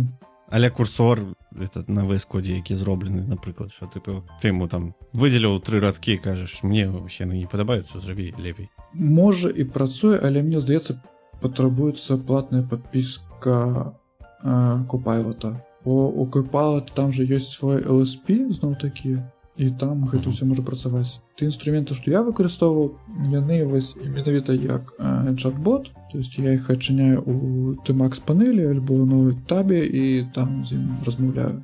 Ну, можа і прикольно, да, што в тэрмінале тут побач хоткей сваі і гэтак далей, не трэба в браузеры правільную табу шукаць, калі па табе патрэбна гумовая качка. Хаця, зноўку, мне часцей за ўсё реально у працы не вельмі дапамагае, хутчэй нешта такое, ведаеш, жыццёвае кшталту, сфарміруй там более полайт па-англійску, там пісьмо, напрыклад, ці щось такое, типу я ему пишу, таксама ўжо па-англійску, прашу толькі, типу, ведаеш, так как у меня грамматика похрамывает, выправи помылки, там, все такое, зроби полайт. Перачитывай, чтобы сенс не змяніўся, бо і такое здараецца. А у чым, што я для сябе адкрыў самае галоўнае? То есть, калі ты працуеш у браузеры, там, ты ему скидываешь нейкі кантэкст, там, мне вось есть такая інфармацыя, зрабіць то-то і то-то. Гэтыя CLI-тулы, ты іх адчыняеш у нейкай папцы у себе на кампе, і ён мае доступ да файлаў у гэтай папцы. То бок ты монай адчыняеш у праекце ў сваім і кажаш там, паглядзі вот гэтыя файлы і там зрабі мне нешта такое. Ага, кафе. То бок самы час спрабаваць пасябраваць з нататкамі з Obsidian. Можа быць, то есть магчыма ён нататкі можа паглядзець. Я вось спрабаваў рабіць пераклады некаторых праграм, то есть адчыняю там папку з файлам на англійскай і кажу, зрабі мне такой же, такі ж, але там па-беларуску каб быў. І ён чытае ўвесь файл і стварае іншы файл. Ага. То есть раней я там кавалкамі кідаў у чат і казаў яму, вось там гэты кавалак перакладзі, вось гэты перакладзі. І так ён адразу мае. ГРМ-RF на корні не робіць? У тых інструментах, што я выкарыстоўваю, па-першае, там ёсць 2 рэжымы. Ёсць план і білд. У плане ён толькі табе адказвае, што можа зрабіць, а ў білдзе ён уже можа запускаць каманду на твоей сістэме. Там ужо трэба быць пільным. Ён можа ставіць нейкія пакеты, нават, здаецца, ён можа... Ну, нешта можа і натварыць. Ну, трэба быць асцярожны з ім. Яшчэ інтэграцыя з лакальнымі LLM-камі ёсць у гэтых тулах? OpenCode трэба глядзець, бо там ёсць інтэграцыя шмат з чым. Добре. Мяне крыху пужае запускаць прям, типа, нейкі шаі корпоратыўны у некоторые там свои файлы, напрыклад, не хацеў бы, чтобы эта информация была па-за межамі моих компа карацей. Есть такое, поэтому, ну, я запускаю у папках якіх там проектах на GitHub, там хай робіць што хоча. Тым больш, літаральна, мне здаецца, сёння ці учора я пабачыў твіт беларусаеда на тэму того, што нейкі экстеншн браузерны, походу, цёмная тема для GitHub ці щось такое, тырыў нейкія данные. Я не вчитываўся в твит, я просто так зразумеў з кантэксту, што это пра гэта.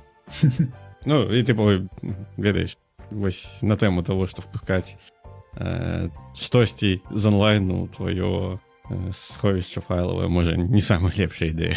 Цікава, што там у гэтых шыічных браузерах, якія рэлізаліся некалькі. Мне здаецца, такая прастора для шыі атак, я не ведаю, типу, як ведаеш, вставка там скриптов в інпуты такого кшталту, типу, толькі наадварот. Цяпер сайт можа просто з-за таго, што ты зайшоў яго праз шыі браузер, нешта там стварыць твою сістэму. Ну, не ведаю, вядома, там сэндбоксінг можа максімальны і гэтак далей, але мне здаецца, там ўсё роўно прастора для такіх уязвімасцей вельмі вялікая. Ну так, теперь там ранее пужались и вирусов, теперь будут пужаться все неких, как это называется, инсершенов, неких шигишных у нас где заўгодна, бо даже Prime Engine все ж гляжу, он рассказывает, что гэта можно вбудоваць і на сайты, як схаваны тэкст, і ў малюнкі, як байт паслядоўнасць, і куды заўгодна.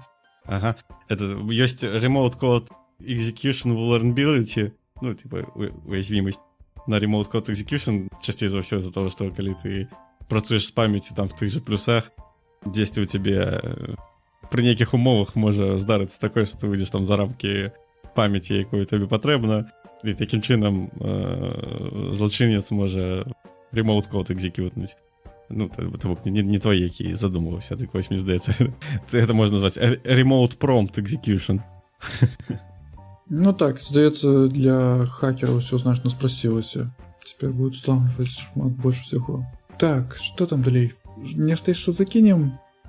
Мне ўсё хочется паслухаць, што ты хочаш распавесці пра Kanban і Modern Build Systems. Мне цікава.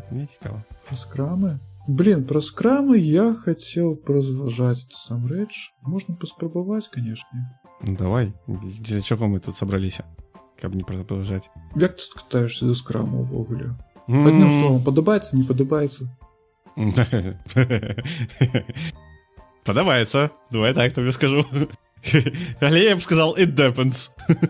Ну так, я вось за свой досвед працаваў у шмат якіх камандах, і ў кожнай камандзе, канешне, скрам быў вельмі розны. Все падавалі па-свойму, але вельмі часта людзям ён не падабаўся. Яны заўсёды крычалі, навошта нам столькі мітынгаў, навошта нам рэтраспектывы, навошта нам дэма, званкі з заказчыкамі і іншае.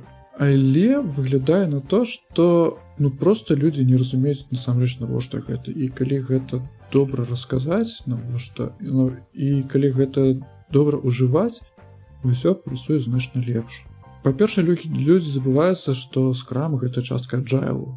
І насамрэч не трэба вельмі прытрымвацца нейкіх правілаў, тым больш, калі яны ідуць ад менеджераў зверху. Ну, по-моему, уже это, напэўна, в Agile, да, рассказано, что это агулам-то фреймворк. Фреймворк, як будаваць працэсы.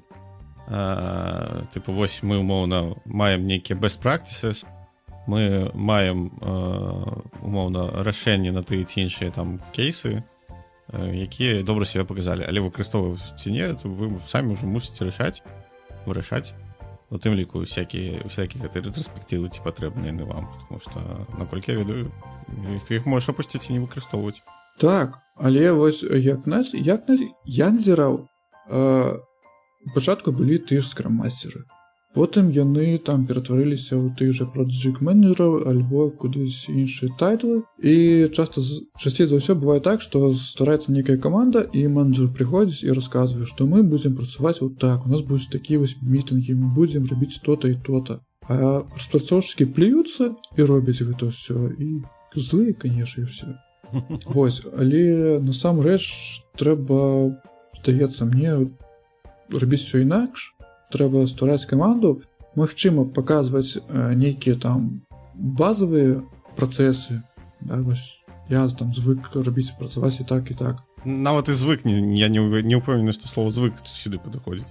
Можа і не падыходзіць, але трэба нейкі там пачатак стварыць. Да? А далей зрабіць так, каб каманда ўжо рабіла ўсё, як ёй падабаецца сама. Канешне, там менеджеры могуць патрабаваць нейкія там дакументацыі ствараць, напрыклад, альбо статыстыку весці, так?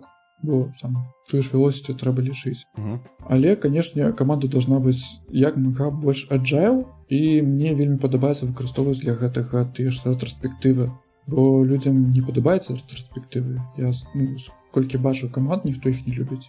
Яны кепскі інструмент роўна тады, калі яны проста вы збіраецеся паныць, і больш нічога з гэтым не адбываецца. У сэнсе, рэтраспектыва, важная частка гэтага рытуала, это запісаць экшн-айтэмы, што мы будзем рабіць, каб гэта палепшыць. Насамрэч, нават паныць трэба ўмець арганізаваць. Ну, вядома. Бо, напрыклад, калі зараз усе выйшлі на ремоут, ну не зараз, а давно ўжо. Вось, вельмі часта рэтраспектывы я бачу так, што вот скіньце свае тыкеты, што вам не падабаецца, што падабаецца, а дальше я нешта ствару з гэтым. Вось, мне больш падабаўся падход, калі людзі ствараюць нейкія тыкеты, нейкія нататкі робяць, і потым кожны распавядае, што ён мае на ўвазе, што ему падабаецца, што не падабаецца. І вельмі крытычныя моманты мы абмяркоўваем. Людзі кажуць, там, мне не падабаецца хадзіць на рэтраспектыву, і мы абмяркоўваем, там, ці можна зрабіць так, каб табе падабалася, да, возможно, магчыма, ну, яна не патрэбна, давайте там рабіць радзей, там, давайте рабіць толькі, калі патрабуецца, і іншае, і такім чынам можна змяняць, ну, амаль усё у працэс. І той жа скрам ператвараць у нешта іншае, магчыма, скрам ужо не патрабуецца на нейкім этапе.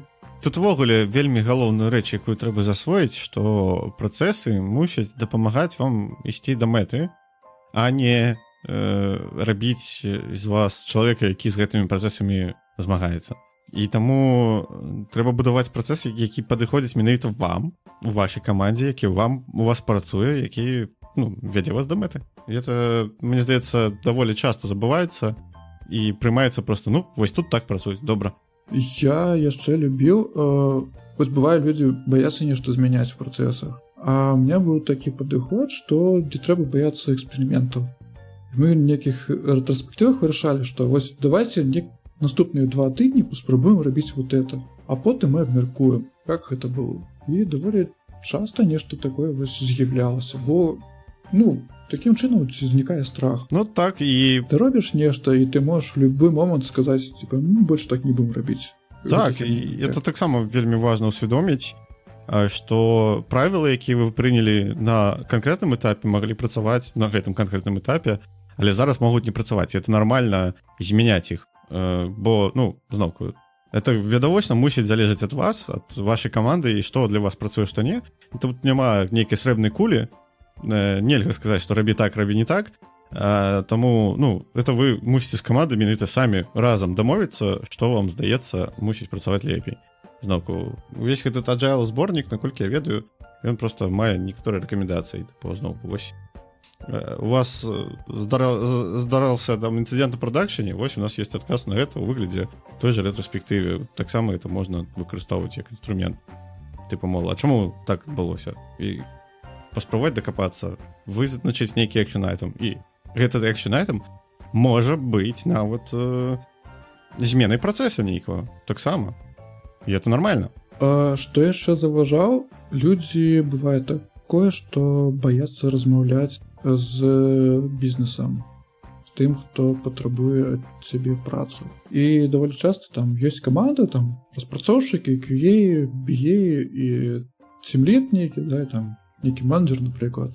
І з бізнесам размаўляе толькі BA, тімлід і менеджер той самый. Вось, таксама мне больш спадабалася, калі мы рабілі агульныя мітінгі, і тады распрацоўшчыкаў, яны нават самі хацелі, яны пыталі канкрэтныя пытанні ў бізнесе, каб вырашыць сваю праблему. Бо даволі часта я бачу, што распрацоўшчыкі баяцца размаўляць з бізнесам, не ведаю чаму. Вось. І вось трэба будаваць такія мітынгі, каб яны былі камфортныя, і яны вырашалі праблемы. Бо калі мітынг насамрэч бывае, што не патрэбны, і такім чынам трэба яго змяняць альбо адмяняць увогуле. То зноў такі, я паўтаруся, гэта шмат такіх разважанняў у кнізе Deadline. Вось, каму будзе цікава, можаце пашукаць, даволі старая, але там про то, як трэба весці мітынгі, таксама ёсць. Ну, першую чаргу, мне здаецца, мітинг мусіць таксама мець мэту нейкую, а не просто сабрацца паразмаўляць. Ну, ты ж вось дэлікі, так. Ну, дэлікі носяць канкрэтную мэту. Ну, як там звычайна адбываецца. Людзі кажуць, што яны рабілі, што будуць рабіць, і ці ёсць нейкія праблемы. І блокеры, так. Вось. І, ну, гэта, па-першае, карысна, напэўна, ставіць у пачатку дня, калі такія сустрэліся, усе такія, прывет, мы ўсе на працу прыйшлі. Вось, давайте, гэта будзе афіцыйна нашым пачаткам дня, напрыклад. Ну, амаль заўсёды, дзе я працаваў, это, ну, типа, можна сказаць, што это і азначала пачатак працы, працоўнага дня, насамрэч. Ну, бывало такое, што часам дзесьці пазней это бывало. пазней, чым умоўна ўсе да офіса прыходзяць. Нават часцей даволі часта наадварот зводзілася да таго, што усе пачыналі прыходзіць да офіса дзесьці прыблізна пад пачатак. Ну, бо да камандзе так было зручна. Зноўку дамовіліся так, окей. Ну, у нас бывало просто такое, што працуем з Амерыкай, і таму мітынг увечары ўжо. Ну так, калі тайм-зоны розныя удзельнічаюць, ужо становіцца складаней ўсё. Але, тыпу, а у вас што? Тыпу, таксама распрацоўшчыкі там на Амерыцы, ці як? Навошта ім дэлікі вашы? Кліенты. У нас кліенты на дэлікі ходзяць. Навошта кліенты на дэлікі? Это ж ваши унутраныя... Ваш унутраны рытуал, у маім разуменні так было заўсёды. Вось такі менавіта вырашаюць блокеры. Гэта вельмі хутка атрымліваецца. Бо ты ж фронтэнд распрацоўвае нешта, там узнікае пытанне альбо бэкэнд. І замест таго, каб там ствараць асобны мітынг, ты можаш прям вось на дэлікі запытаць у бізнеса, што патрабуецца. Гэта і вот гэта, альбо вось гэта. І вельмі хутка гэта ўсё вырашаецца. Окей. У сэнсе, мне здаецца, тады это у вас не зусім как бы дэлік. Магчыма, вам... Мне здаецца, зноў, з майго палёту, вядома, не в камандзе, таму я увогуле голаса не маю, але мне здаецца крыху это дзіўнаватым, у сэнсе, можа тады мае сэнс мець асобны дэлік для каманды ўнутраны, асобна для какого-то сінка на выпадак, калі ёсць што з кліента. А чаму? Вось давай. Ну, слухай, мне здаецца, кліенту вельмі не цікава, калі ты, ну, зусім нейкую там сваю звычайную цікучку робіш, нейкую, ты расказваеш пра гэта. Ну, не ведаю. Ну, чаму не цікава? Мне здаецца, это крыху дзіўным. Ну, в сэнсе, это ж кшталту... Ну, гэта agile. Ты патрабуецца таксама даволі плотна зацікаўліваць бізнеса ў распрацоўку. Ён павінен таксама працаваць штодзённа на карысць праекта вашага. Ну, я не кажу, што это не мае месца быць увогуле, я просто, мне падалося схемы крыху дзіўнаватай. А зноўку, калі для вас гэта працуе, то гэта нармальна. Як казаў адзін мой тімлід у мінулым, кожны дроча як хоча. Ну вось, менавіта такі падыход мне спадабаўся больш, чым калі там з тым жа бізнесам размаўляе толькі тімлід, напрыклад. Альбо ты там нейкі блокер, і ты спрабуеш стварыць асобны мітынг з кліентамі. Калі бізнесу не вельмі цікава, калі няма блокеру, ваш дэлік скончыцца за 5 хвілін. За 10 хвілін. Ну, бізнес не вельмі страціць. Калі ёсць пытанні, гэта вельмі хутка вырашаецца такім чынам на дэліках. Ну окей, я ж кажу. Это добры прыклад, калі вось у нас такога быццам бы няма, і мне это здалося дзіўным, але зноў працэс мусіць працаваць на каманду, калі гэта вас набліжае да мэты, чаму не? Ну і зноў-такі гэта стварэнне такіх вось адносін больш даверлівых. Добрасуседскіх, больш даверлівых, так. Ты кожны дзень там размаўляеш з кліентам, паказваеш, што вось мы працуем. Он таксама можа з табой нейкімі навінамі дзеліцца, бо я час ад часу пакутую ад таго, што я не ведаю, што адбываецца глобальна на праекце. То бок ты ходзіш на свой лакальны дэлік, ты прасуеш нейкія цікеты, а потым табе там у канцы спринта кажуць там: вось бізнес вырашыў там палавіну задач выкінуць і стварыць нешта новае. А калі там на дэліках ходзіць бізнес, ён таксама часта навіны нейкі распавядае, што мы вось там працуем зараз з тымі людзьмі, абмяркоўваем то-то і то-то, магчыма, там нешта зменіцца хутка. Ну окей. Як я і сказаў, калі гэта працуе, чаму не? Ну так, таму я вось са свайго досведу раю не баяцца кліентаў, і насамрэч гэта, магчыма, даже трохі будуе софт-скілы, бо таксама на адным з трэнінгаў калісь абмяркоўвалі, што ролямі часта можна змяняцца ў тым жа agile. І гэта насамрэч вельмі прадукцыйна. Бо, напрыклад, там не заўсёды тімлід вядзе мітынгі, дэлікі і іншыя мітынгі, да, а іншы разработчык там сёння вядзе, заўтра іншы. Да, чуў таксама пра такую практыку, нават, мне здаецца, практыкавалі мы такое.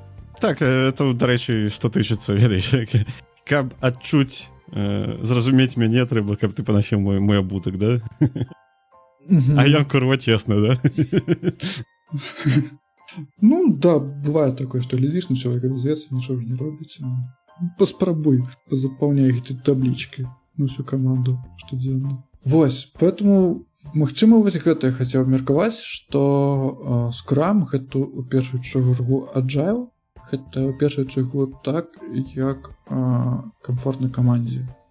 І трэба эксперыментаваць, трэба спрабаваць розныя падыходы і ствараць найбольш спрыяльнае асяроддзе для сябе і людзей, якія побач. Бо досвед усіх розны, таксама розныя адчуванні і здольнасці. Камусьці падыходзіць адзін падыход, камусьці зусім іншы. Просто яшчэ раз скажу, што гэта менавіта мусіць быць ваш працэс, ён мусіць вам дапамагаць. А вы, адпаведнасці, імкнуцца да таго, каб працэс дапамагаў. Так, і ўсё, напэўна. Modern Build Systems, ну давай, каб закрыць гэту тэму. Што ты ўвогуле меў на ўвазе, калі гэта напісаў, бо я не вельмі зразумеў. Я пра Make. Make файл? Так, ты ж напісаў тут. Так, вось, што я тут маў на ўвазе, калі пісаў. Раней карыстаўся IDE-шкамі для Python, Eclipse-амі, JetBrains, што толькі не выкарыстоўваў.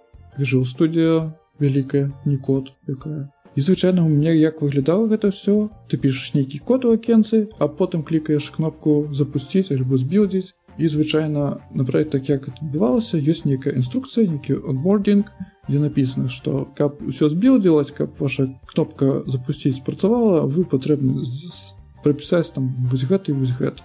І так атрымліваецца, што быццам бы праграма працуе, але насамрэч ты не разумееш, чаму ён працуе, як яна працуе, як яна білдзіцца і навошта яна білдзіцца. Калі я пачаў міграцыю на NVIM, канешне, кнопка гэта ўжо знікла. І ўзнікае пытанне, як запускаць розныя праекты. Бо спачатку я такі, як по інструкцыі, там Flask запускаецца так-то, там Гошка запускаецца такой камандай, раз запускаецца такой камандай білдзіцца.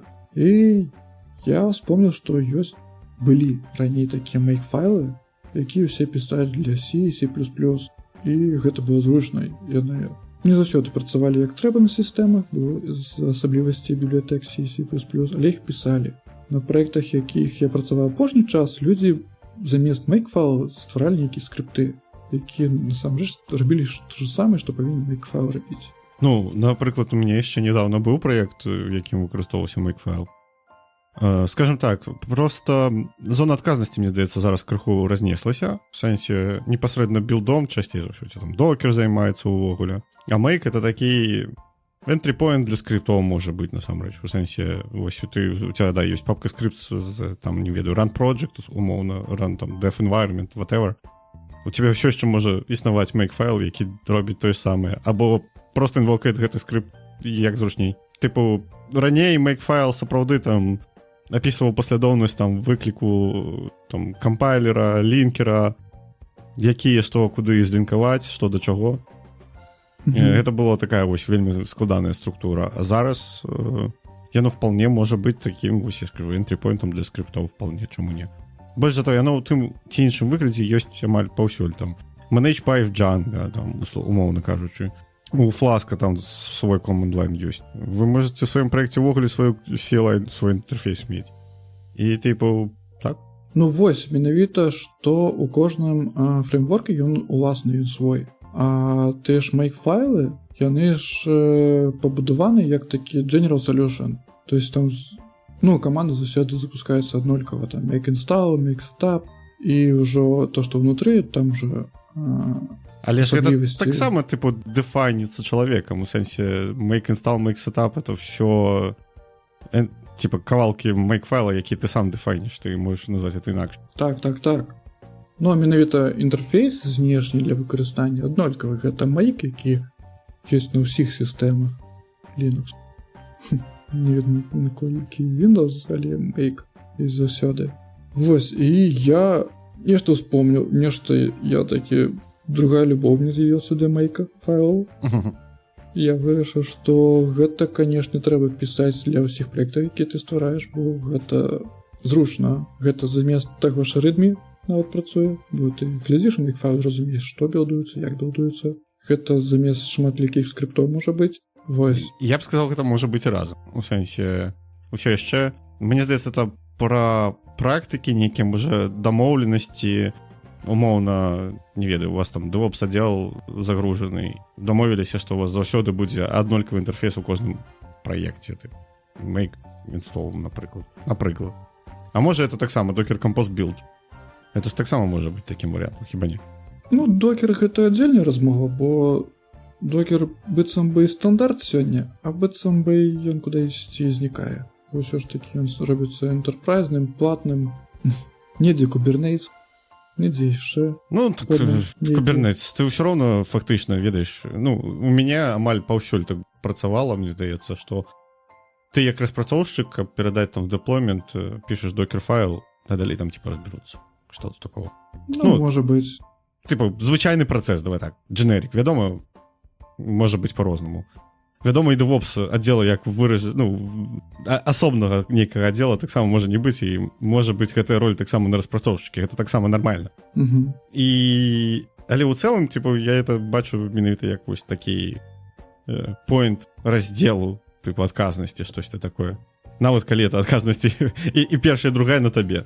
Ну, я больш пра тое, што, напэўна, існуюць розныя каманды, розныя праекты, і ў межах адной каманды людзі выкарыстоўваюць розныя там інструменты распрацоўкі, і насамрэч тыя ж make-файлы яны маглі б аб'ядноўваць гэта ўсё неяк. І калі розныя інструменты выкарыстоўваюць make-файлы для таго, каб працаваць, розныя каманды выкарыстоўваюць make-файл, ты можаш там глядзець іншы праект, і гэта трошкі спрашчае ўсё. Там, умоўна, распрацоўшчыкі C, C++, яны по дэфолту выкарыстоўваюць make-файл, і я так думаю, ім невялікая праблема паглядзець у іншы праект і там разабрацца, як ён працуе з дапамогай таго ж make-файла. Слухай, ну яны ж гэтыя C распрацоўшчыкі таксама недарма прыдумалі C-make, і яшчэ там нейкі абвес. У Qt свой, типа, entry point, які зробіць make, который потом ты зробіш make. Ну, в сэнсе, зробіць make-файл, а ты зробіш make, чтобы досабраць. Ну, типа, ёсць...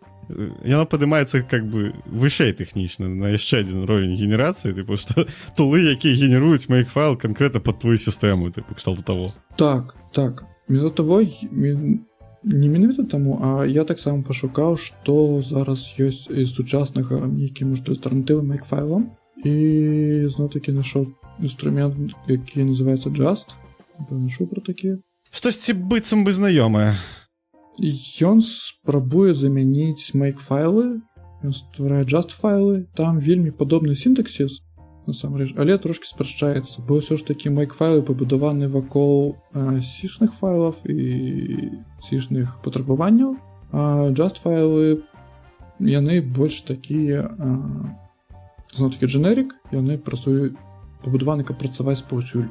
І рабіць, ну, што заўгодна менавіта. Ну, мне здаецца, ён не першы, ён не апошні. Ну, не першы, канешне, першы гэта make.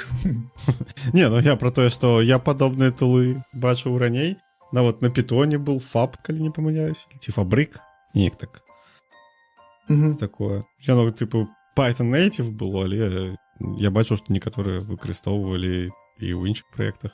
Некаторыя там, не ведаю, на прекаміт-хуках увогуле штосьці робяць, таксама як варыянт, некаторыя так, типу, кавалкі зрабіць.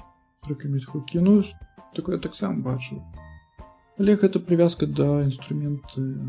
Ну, увогуле, Just я бачу ўжо ў некаторых праектах, выкарыстоўваецца open-sourceных замест make-файла, магчыма, у пітонаўскіх нават.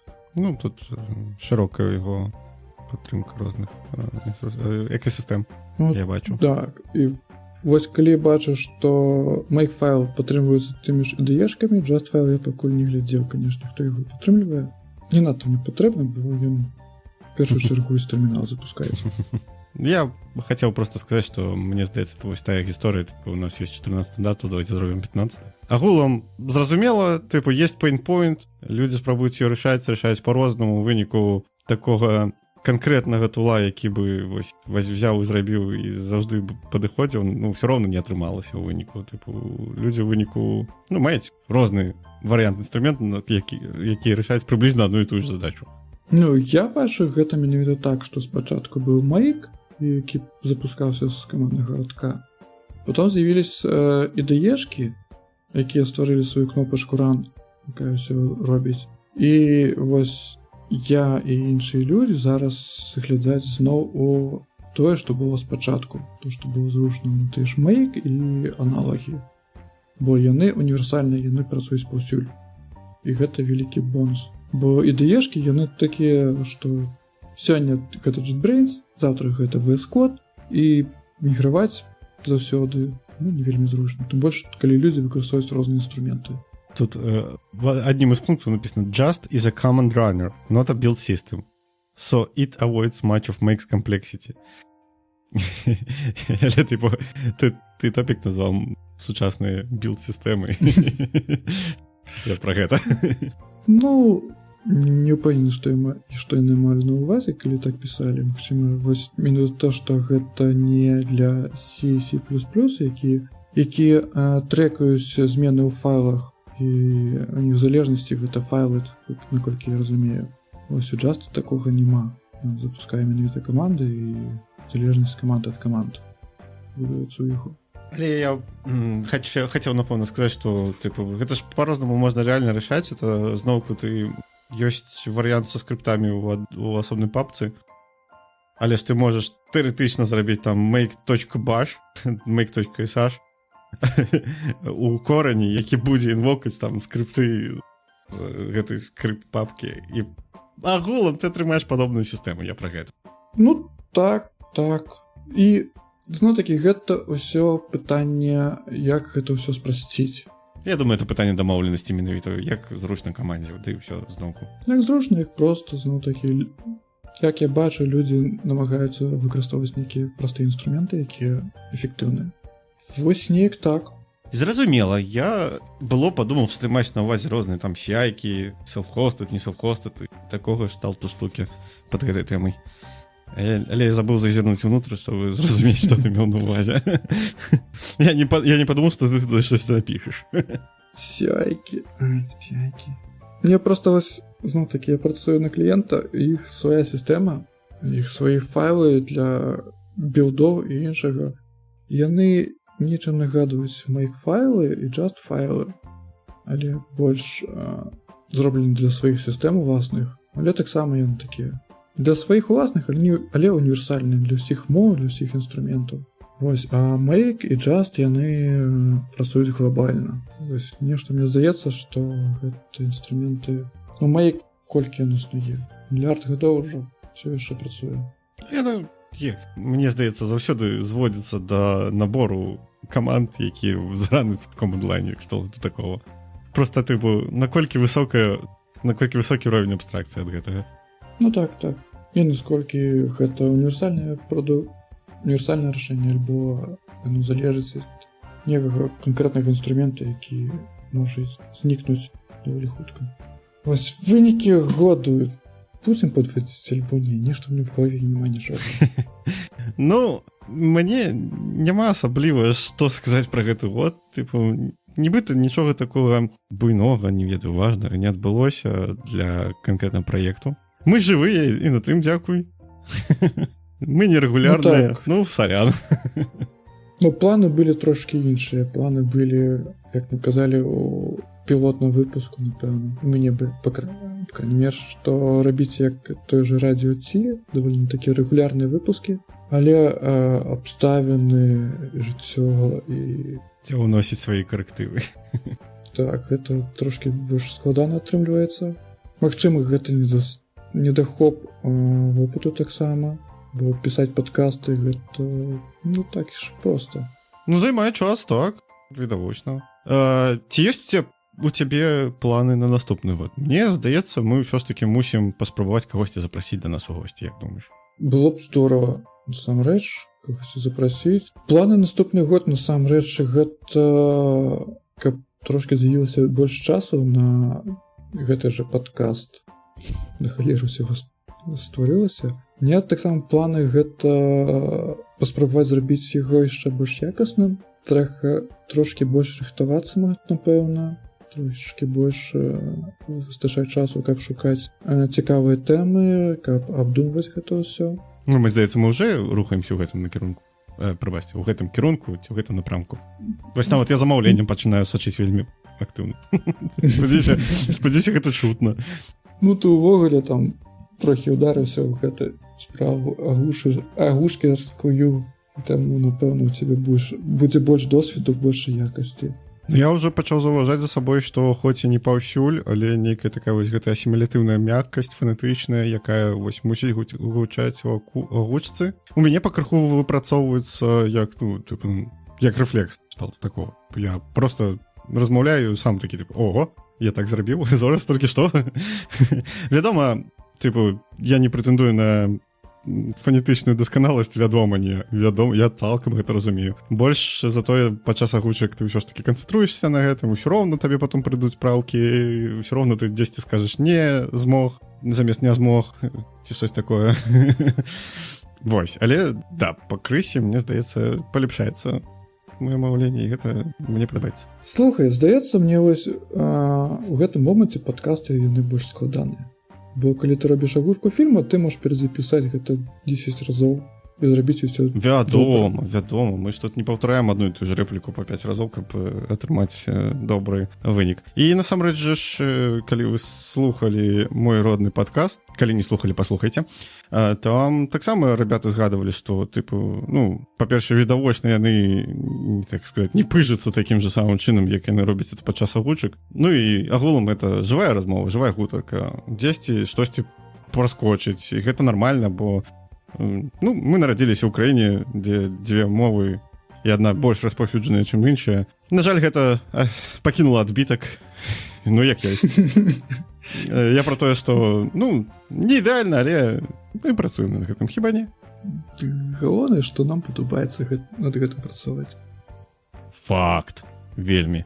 Вось. І нешта мне адчуванне, што наступны год будзе лепш у плане тых самых навін, як я ўжо згадваю, мне падаецца, што шэй-бурбалка трохі згасае і людзі пачынаюць працаваць над іншымі больш тэхнічнымі праектамі.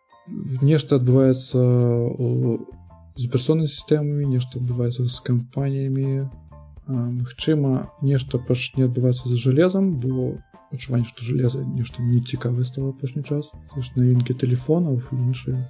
Ну, з жалезам зараз таксама з-за шэй-бума не вельмі ўсё добра. Цэны растуць. Так. Карткі, памяць знікаюць. Усіх са святамі, калі гэты выпуск паспее выйсці да Новага года. Хутчэй за ўсё паспее. З Новым годам, гэта з Раством, гэта з калядамі. Я, напэўна, паўтору фразу аднаго вядомага чалавека.